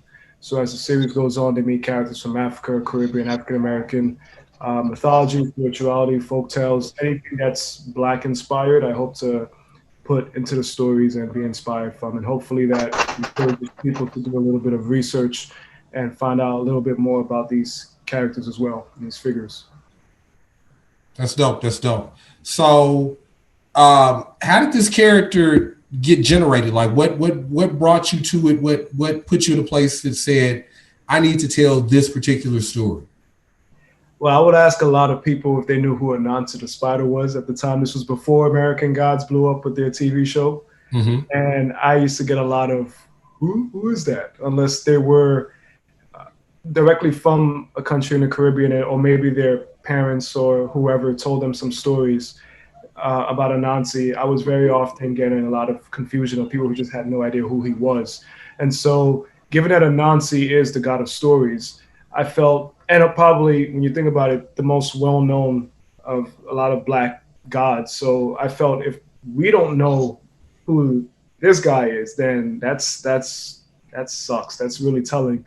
But yet we know, Greek myths, we know Zeus and Heracles and Thor and all that stuff. We're educated on that in the fairy tale, Cinderella. Like we know those stories from childhood. It's required for us to know this, but it's not required for us to know these Black deities and spirituality figures. So that was pretty much what inspired it. And I wanted Nana, being the son of Anansi, to represent the next generation, trying to reclaim our roots and our stories of sort of modernizing it, but also keeping with the traditions. All right, super dope. All right, so quick question: when you were thinking about because in the book he has his different abilities, were there certain abilities that come to Isnana? Are there certain abilities that you prefer more than others, or some that you might have kind of made that you were like, these are important for him to have, or are they just straight from folklore transported into the book? Well, when it comes to his abilities, I'm always having a lot of fun as I can with it. I wanted everything to be spider inspired in some way, and of course everyone automatically gravitate towards Spider-Man. But damn, Jason, bro, you making mad noise. Yo, he's trying to break things down. God, man, he gotta try to sabotage my day. I feel like I'm in game. So you just walking through the house while you breaking it down over here? Yeah, I just opened the door. Damn, I ain't think it made that for sure.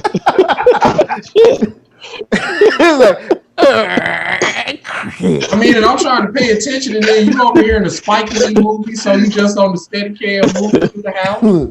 But my man, I mean, you know, I ain't think you were making that much noise. I'm sorry. Young man, are you all right? my apologies. See, guys, this is the rip party. We just hanging, y'all. You know what I'm saying? I mean, you know, I gotta walk through the house real quick. I'm trying to get closer to the Wi-Fi. You see what I'm saying? Y'all was being slow. You know what I'm saying? I mean, my apologies. No, but as I was saying, given that a lot of people, they automatically go to Spider-Man when it comes to anything spider-based or related. One of the things I wanted to try to avoid was finding as much similarity as I can and try to hopefully subvert that, do something else. One of the original scripts that I did have was, he did swing a couple of times, and I had someone was like, that's very Spider-Man-like. And so, you know, doing a lot of research on spiders and just thinking, wait, there's jumping spiders. We know this, you know, so just have him leap, you know, and also understand that it is a fantasy. So finding ways where it can be very fantastical of how he uses his abilities, essentially given he's the son of a god. And I feel like his abilities should sort of be limitless, but at the same time, I wanted to hone it in to everything that was spider related. And I think something that I'm greatly inspired when I watch a lot of anime. And the thing is, I don't watch as much anime as I should, but I'm always impressed when they give these simple ability to these characters, and yet they find crazy creative ways to use that ability. And that's something that I wanted to do with Is Not, in some sense of anything that's very spider related, especially when he's using his webs, using it as a way to actually get messages, or use it as a bit of like a, I guess, seeing through the eyes of different spiders that's near him, and so on and so forth. And the connection of webs being like a connection between different worlds in some way that can connect him with other spiders and so on. So I like having a lot of fun with that stuff. That's what's up. Cool. Yeah, Hornets was doing some crazy, wild stuff. Like, what I really love about Volume 2 is the villains are insects as well, but they're also gods, and sort of that juxtaposition really works within the framework that you're talking about. Like, really making them use like the cocoon, like they can cocoon into cocoon humans and then sort of possess them. And I really like the abilities, the extra abilities that you wouldn't guess that a person like Is Not would have, like the sort of time dimension warping kind of abilities with the webs. That was amazing. Thank you, man. I appreciate it. Yeah. So, and sorry, go ahead. I was just gonna say, you know, we just came off of Don't Sleep Off the Pandemic. You've had some pretty incredible success with Kickstarters and crowdfunding, even through the pandemic. Are you finding that people have a similar, if not an increased, desire for comic book content, or just the general support of kind of these new universes and new worlds that are getting created?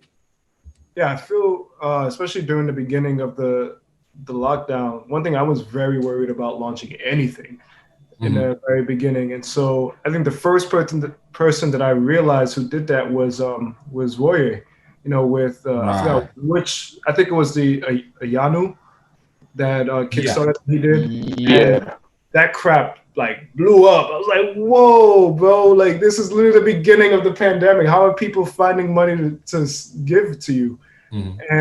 But then also understanding that people were so stressed out by the pandemic that they needed some form of release, you know, and this was like escapism in some sense. And a lot of people were losing the books that they were reading. You know, they couldn't really go to shops anymore. Then you had all the different companies gradually reducing their books or pushing their books back. And so this was a perfect opportunity for a lot of indie people to finally take some sort of advantage. And so, you know, taking after Woye's, I guess, plan or being inspired by him, it was like, all right, this Damn is Not a book, the most recent one, Showtime. I've been trying to get this crap out for years, man. You know, it just, I've had so many pitfalls when it came to this one particular It's Not a comic. And so I was like, you know what? I've gotten this far. Let's just get it out. And so I was very, very, very surprised at the reception still. So there was still a lot of people who wanted to support. Of course, a lot of new people wanted to check it out who heard about it from before. So that was also pretty cool. And just, it's been great just seeing more and more of these Kickstarters coming out. Hopefully not to, you know, take too much away from other people, simply because now it's like, it's a lot compared to like a month ago. Because I think now there's like about 200 comic book Kickstarters running, you know, and so everyone is trying to like compete in some way, but also there's still that financial burden that a lot of us are dealing with. So there's only so much that we can give, but there's still people out there who are looking for this stuff. You know, they still need that escapism, and you know, they just want to support. Right. To the character and kind of like the world that you build when it comes to the Werespider in general, is this something that like from the get-go you just went and wrote like a whole Bible and you had it all at once, or is it something that you've been kind of building, you know, chunks at a time, like, oh, okay, as you keep going, like, okay, we'll add in this, or is it, you know, just immediate thought, like, I know everything? It's a bit of a middle ground, or a little bit of everything from that. I don't generally do Bibles. I think there's definitely a place for it, and I think the people that it works amazing for. For me, I always have a crap ton of ideas in my head, and I'm always thinking. There's times if you're even just hanging out with me for a while, you'll notice I tend to just space out. And it's usually like, even my partner would be like, oh boy, the stories are in his head. You know, it's just like, yeah, I'm always trying to connect something, some plot line. But I do carry notebooks with me all the time. I'm always jotting down the ideas that I have. For Isnana, I think in the very beginning, I was still, even before even like right when I got my artist, Walter Osley, we were still messing around with general concepts. For example, Isnana was actually going to be an adult, and it was going to be more of a mature type of comic book. And when I put out a couple of designs out, there were some people who were like, oh, I can't wait to share this with my kid. You know, I love the Nancy stories. And I was just like, oh crap, there's people who might want to share this with their kid.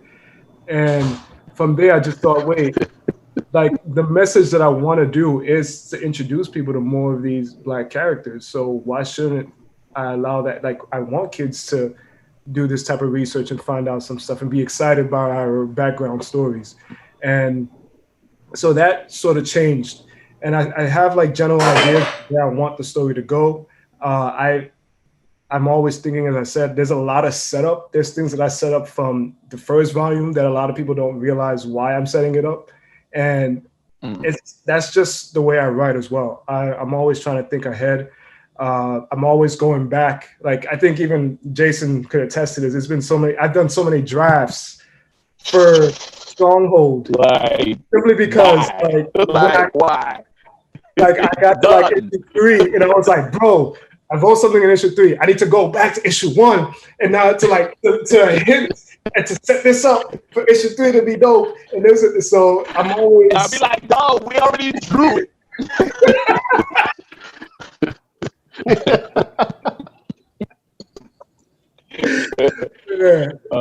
There's a little bit of everything. It's a good skill. I wish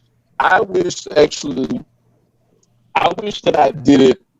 I wish like I had that meticulousness. I mean, I got it like a little bit, but like once it's done, like once that I do maybe 2 drafts of things. I'm done. Like I'm over. This dude does 5.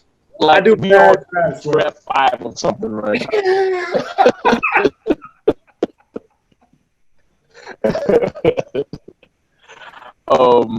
I was gonna ask you,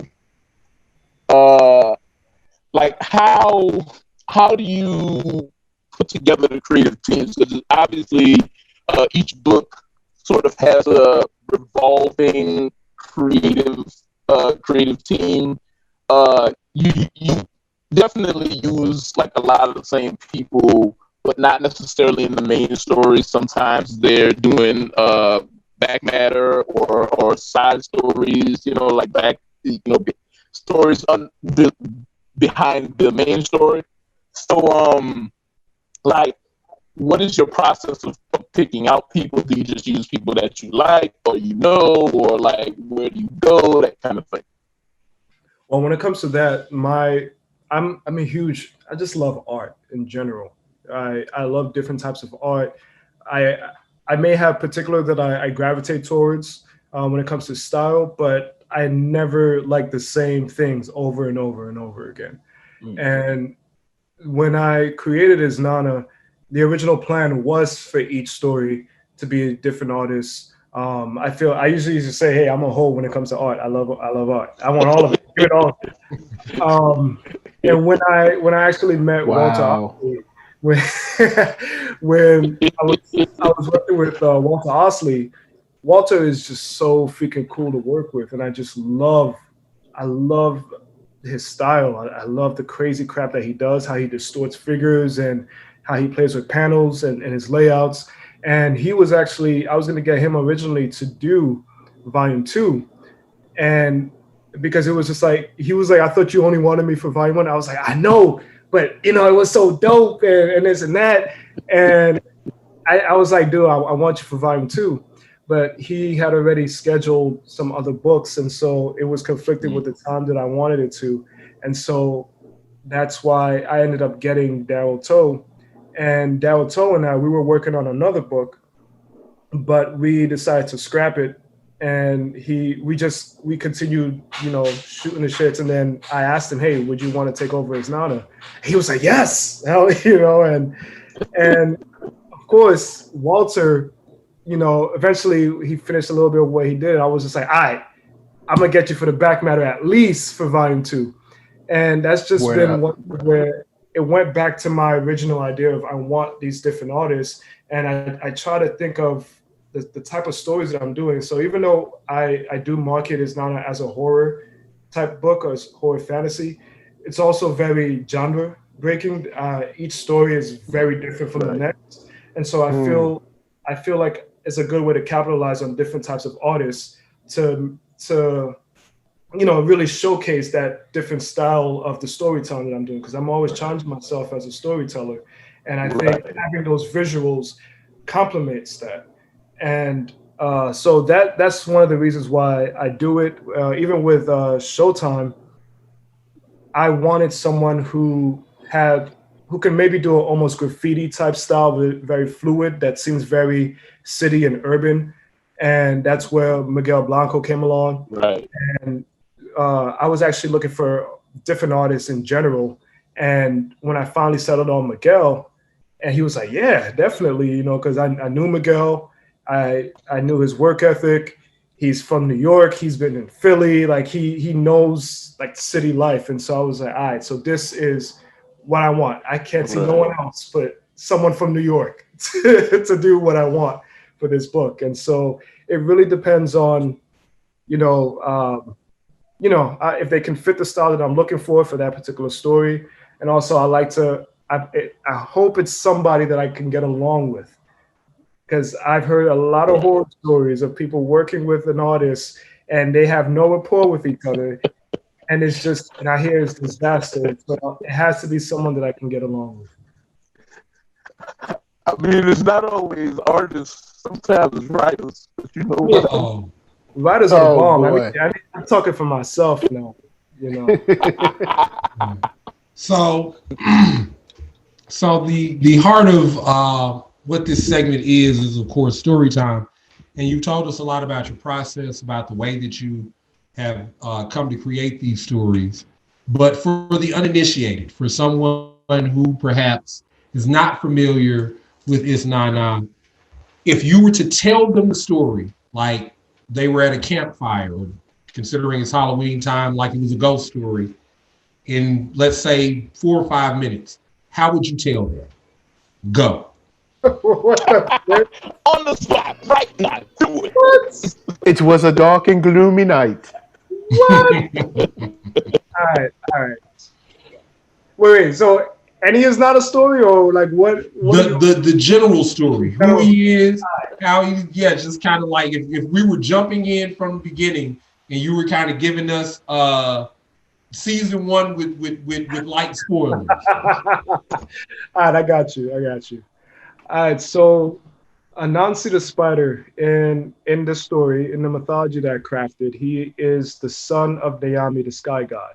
And Anansi is one of the few figures from different realms who can actually travel between different realms. So he can go from his world, which is the Mother Kingdom, and come to our world.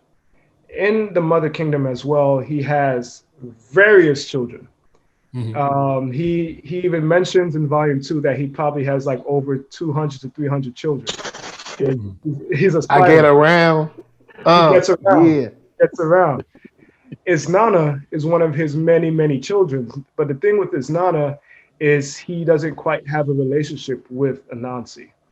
Anansi comes, he comes to, to visit. He says hello. He tries to spend time with his kids, but Isnana is sort of like the oddball. They don't quite understand each other. And so he is often going on his own, going on his adventures to the point where he's actually even friends with one of Anansi's enemies, who's a witch.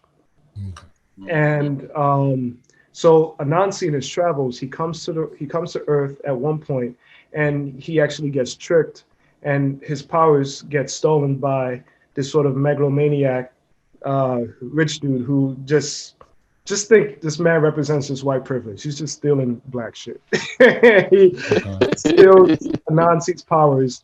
And this is giving you a bit of a spoiler because I haven't gone into this. I've hinted at it. I showed scenes of it, but we haven't gone into depth with it.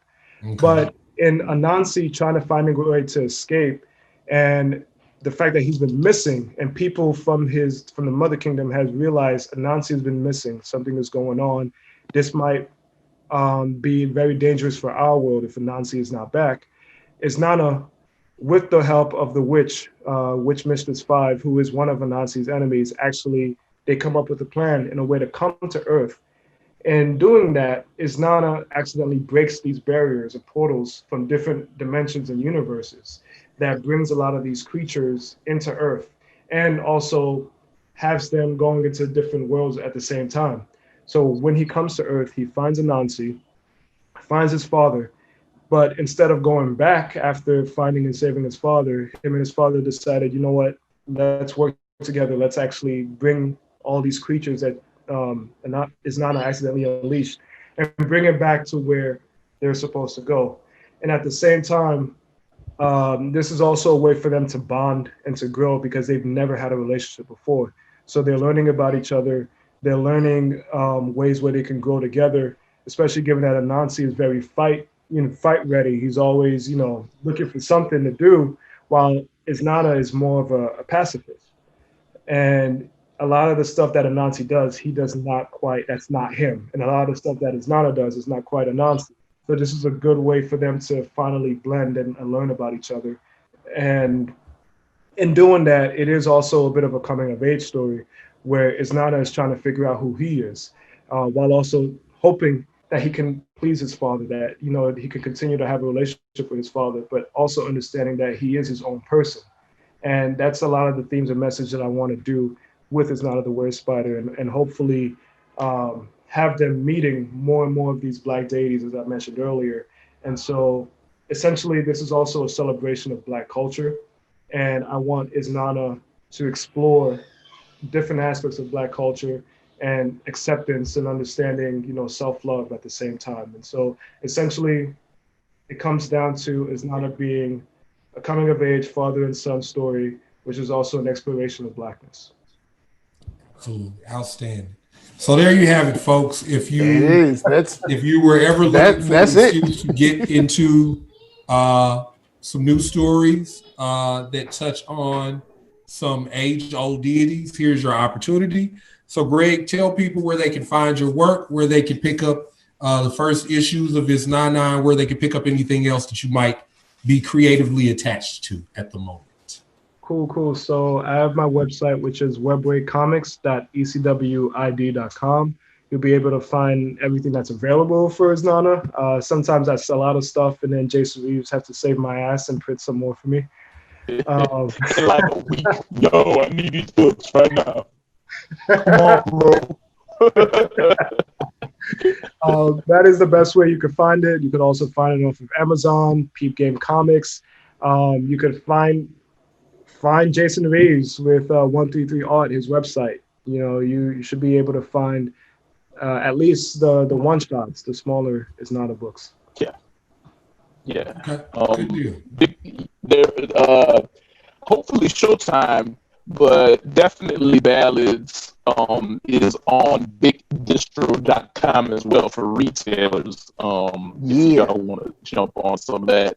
And we pay Greg for the books, by the way, so you would be helping him as well, because he's poor. Anyway, continue.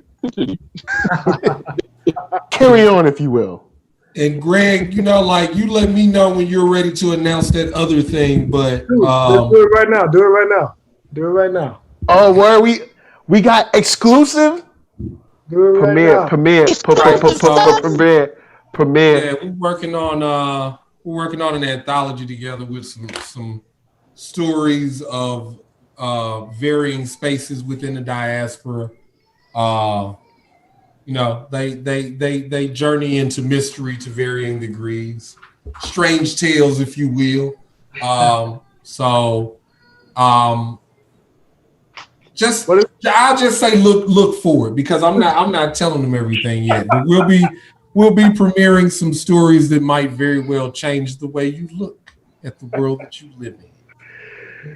Yeah, man. What are we calling Altered Noir? Altered Noir. Yeah. That's what's up, man. Yeah, we've been working on this for a minute now. On my end, so I apologize, Quinn. We had to put. It's all good, man. No. It takes a minute to make a good stew. We good. Nah, but it's dude, working with you with this was just so fluid. It was a lot of fun. And I think it was like a great, awesome collaboration. I definitely can't wait to see where we go with this. Yeah. It's gonna be a lot of fun. I'm looking forward to it. You also got a Kickstarter running right now. Yeah, also, you might want to talk about that a little bit. Yeah, what's up with that Kickstarter? Let's talk about it. I need some more backers. Some more backers. I need them backers. Yeah, y'all got any more backers? Yo, for real though. Let's talk about it. It's your segment, so you need to say what it is. I don't want to step on your toes. Anyways, Stronghold, created by Jason Reeves, who hired me to come up with this backstory and miniseries for Stronghold of the One Nation universe. And it is about a black man who has albinism, who's also queer, who's also gay. And he is one of I'm gonna say he's the best of the 10th. Because I'm writing. His character is the best. The one I'm working on is the best one. The best. Paragon ain't got nothing on Stronghold. Oh man, my dude. But as I was wow. The guy I'm working on is the best guy out of everybody. Your writing of Damien has he's grown on me exponentially.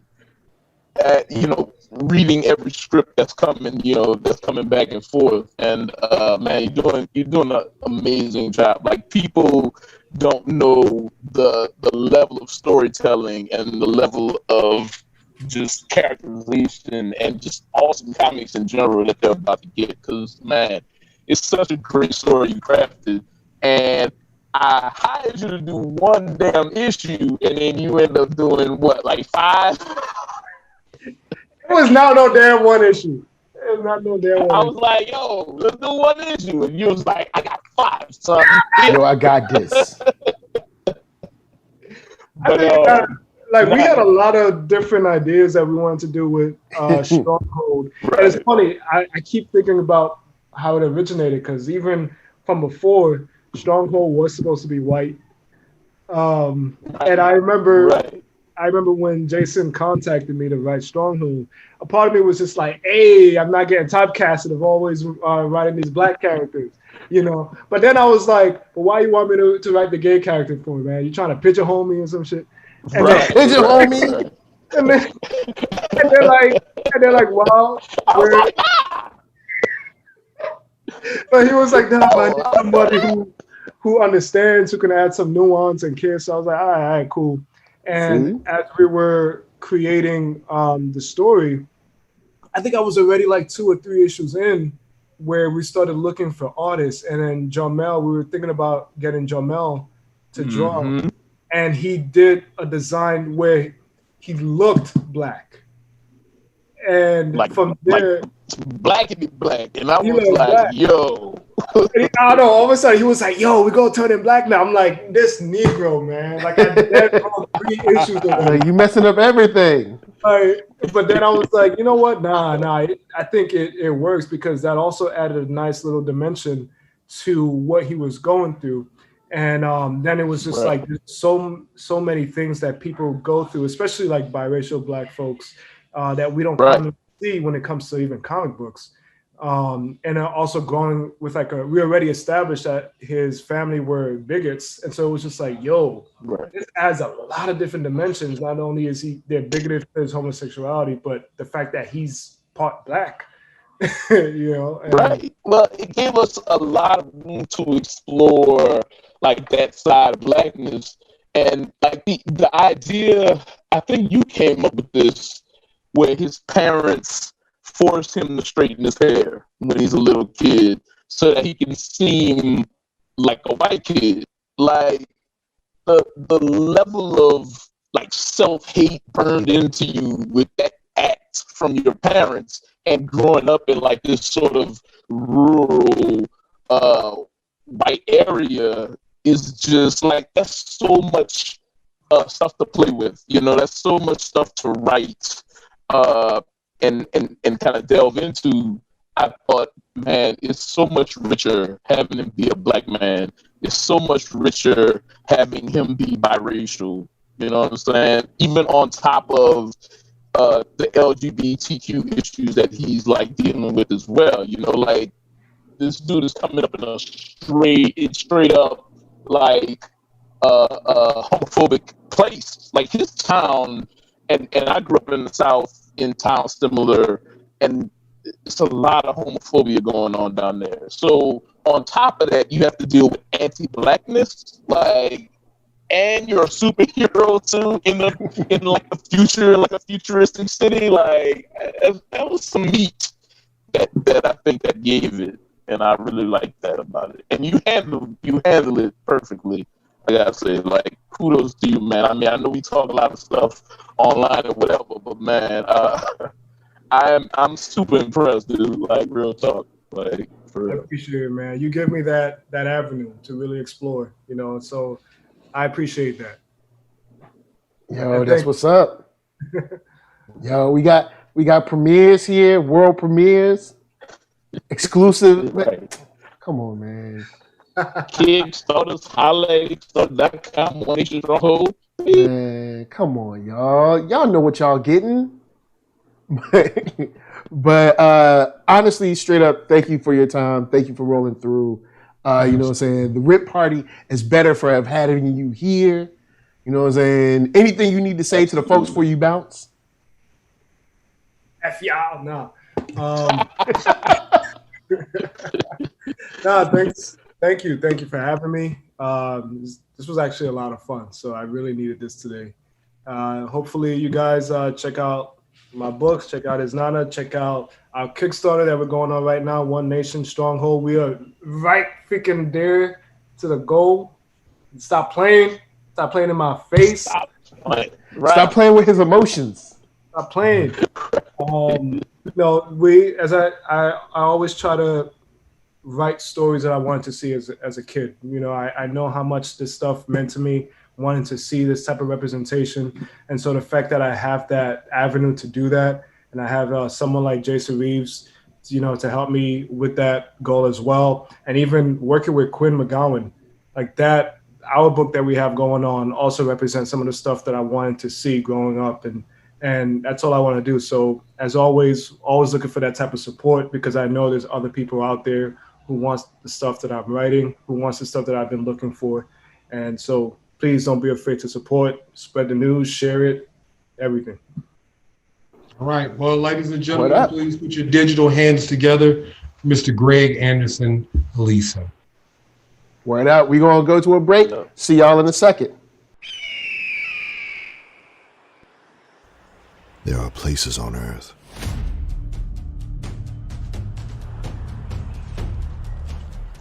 hidden places.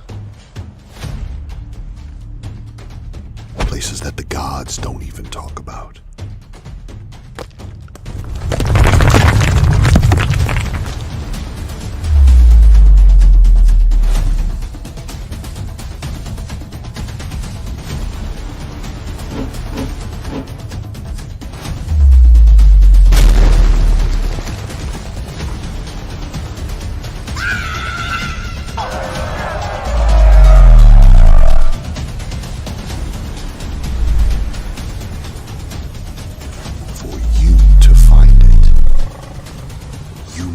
Be reborn.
Check it down.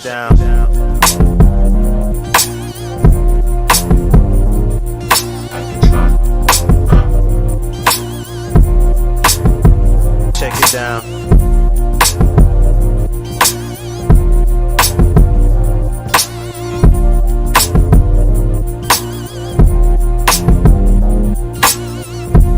Look at you. Look at you. Look at you. Look at you. You doing it. Check it down. Look at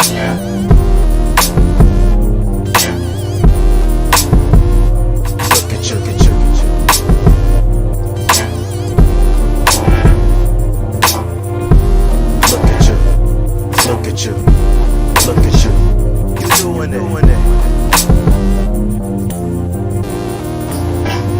You doing it.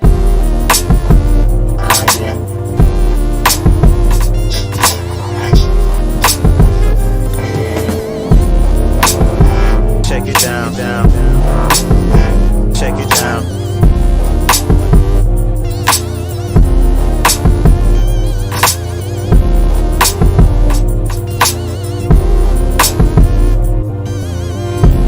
Look at you. Look at you. Look at you. Look at you. Look at you. You doing it.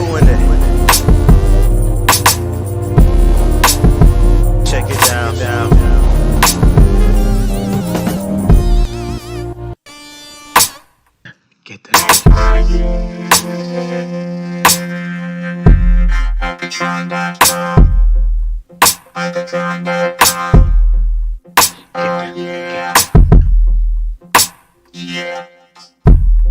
it down.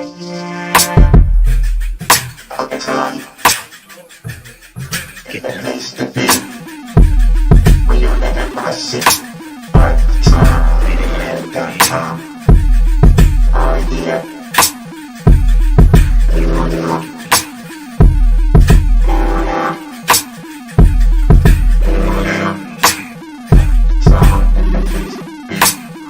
Check it out now.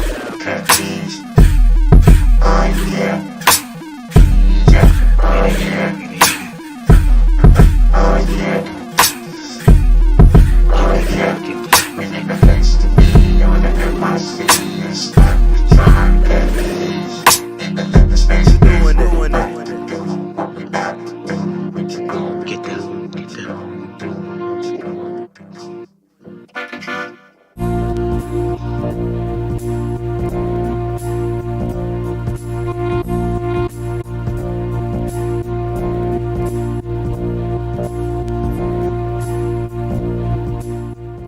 Hey everyone, what's up? It's your boy TJ Sterling, president, lead artist of Black Comix, and wanted to take a quick moment to just shout out everyone who supported our Kickstarter campaign.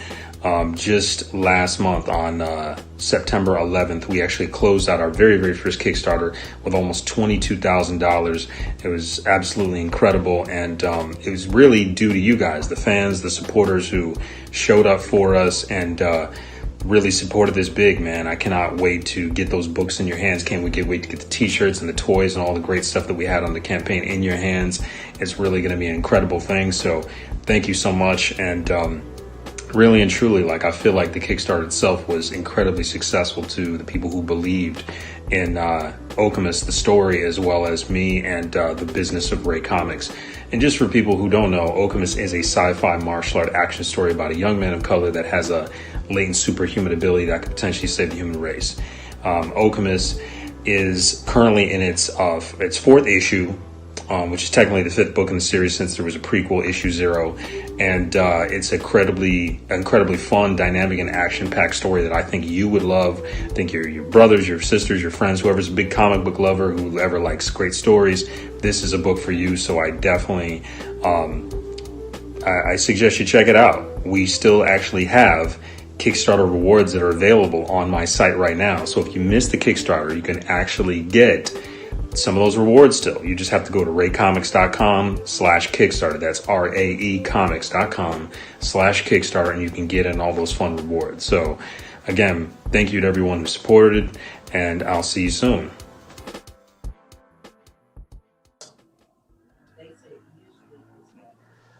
What's up?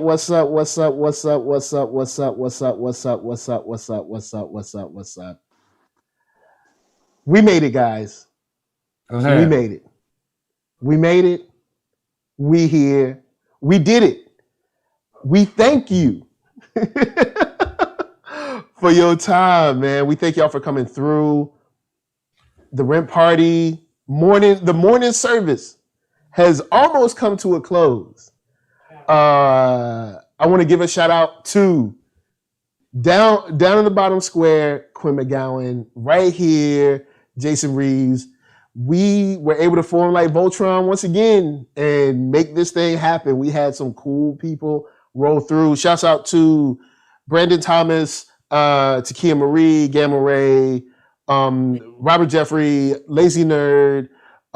Big shout out to everyone who came through, as far as Greg Anderson, Elysée, ARCKATRON, Ray Comics with TJ Sterling. All of you guys, it's dope, and the cosplayers for the runway earlier. Like, this has been a lot of fun. This has been dope. I'm gonna pass it off to Quinn so he can say what up, because we closing, and I'm probably gonna get emotional as we arrive at the benediction for our morning service. Those of you who do not have a comic nerd home, I want you to take this opportunity now to subscribe to YouTube/nerdsoul.com. I want you to take this opportunity. Yes. The doors of nerddom are open.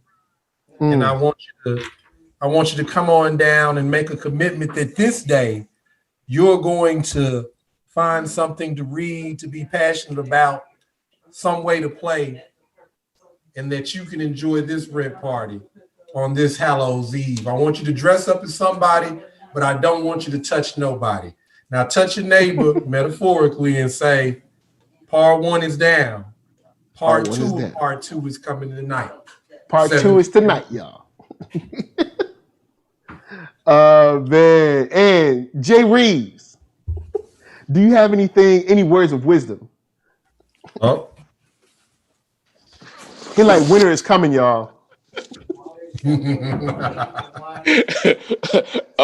Words of wisdom, no, but whatever Quinn said, hallelujah. Hallelujah. Hallelujah. Nah, it was a good show. Had a lot of fun, Yeah. It was really dope. We did it. And I want to give a big shout out to everyone in the chat: Markeith Collins, Kid at Heart, Jenna James, White Guardian Studios, Blurtish, Dream Fury Comics. We had Kid Marie come through. Big shout out to Tyler Bennett, Boogsworthy, Kibi23, because y'all crazy. NERDSoul Light was in the chat. Lisa up in this piece. Gamma Ray, a whole host of people. Markeith Collins. If I missed y'all, I apologize. It's not on purpose. But as we depart, all right, we will leave but not be disconnected.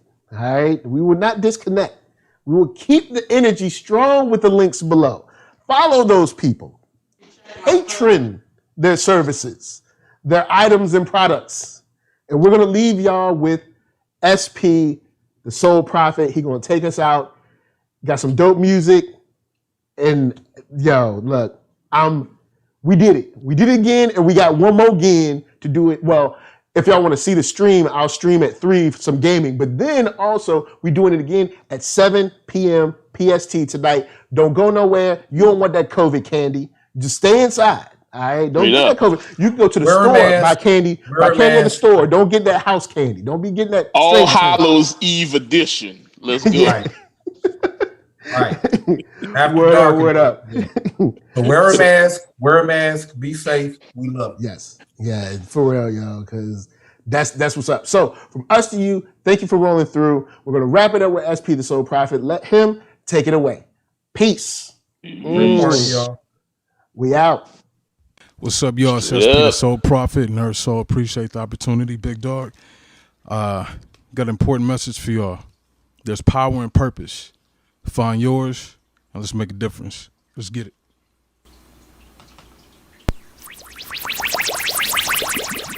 Same story, same talk, different time. Typical reaction from the prisoners of the line. By the time it's a bad with a mind, waiting for redemption, surviving in the bind. Same story, same talk, different time. Typical reaction from the prisoners of the line. Trying to fight time, it's a battle with a mind. For redemption, surviving in the bind. Talk about paying the ultimate price. Hurricane been incarcerated all of his life. Started out of life. Trapped in the belly of hell, doing to a man inside of a cell. Yo, anger just swell up at an early age that developed. And now it ain't shit y'all can tell him. They said he's on the road to become a felon, but instead he swung blows that'll split your melon. He did his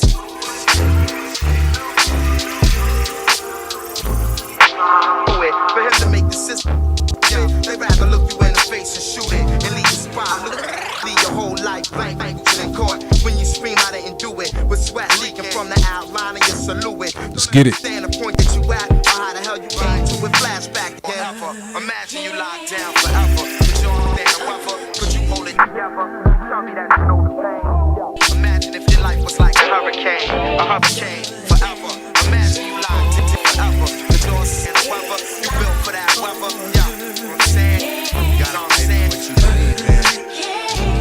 Nobody knows the trouble scene is split. I be wondering what can become of kings, a young kid, summer dream deferred. Incident occurred, freedom blurred, a freedom that can only be retrieved again in words later on. Cops, y'all know what they be a nigga's life. It's like a field that they play upon away and gone from natural life, but slowly had to fight, learning themselves. Night amongst dead men walking, the life exercising, developing his knack to write.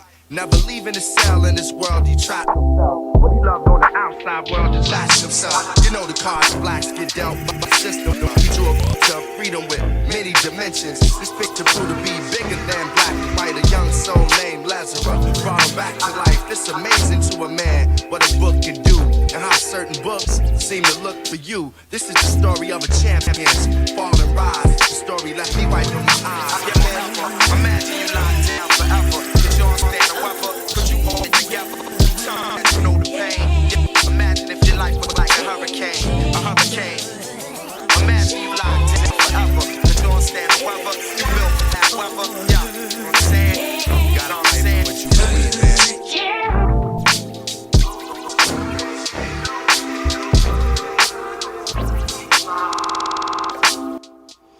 What's up, y'all? Once again, I'm SP the Soul Prophet, NERDSoul. Appreciate the opportunity.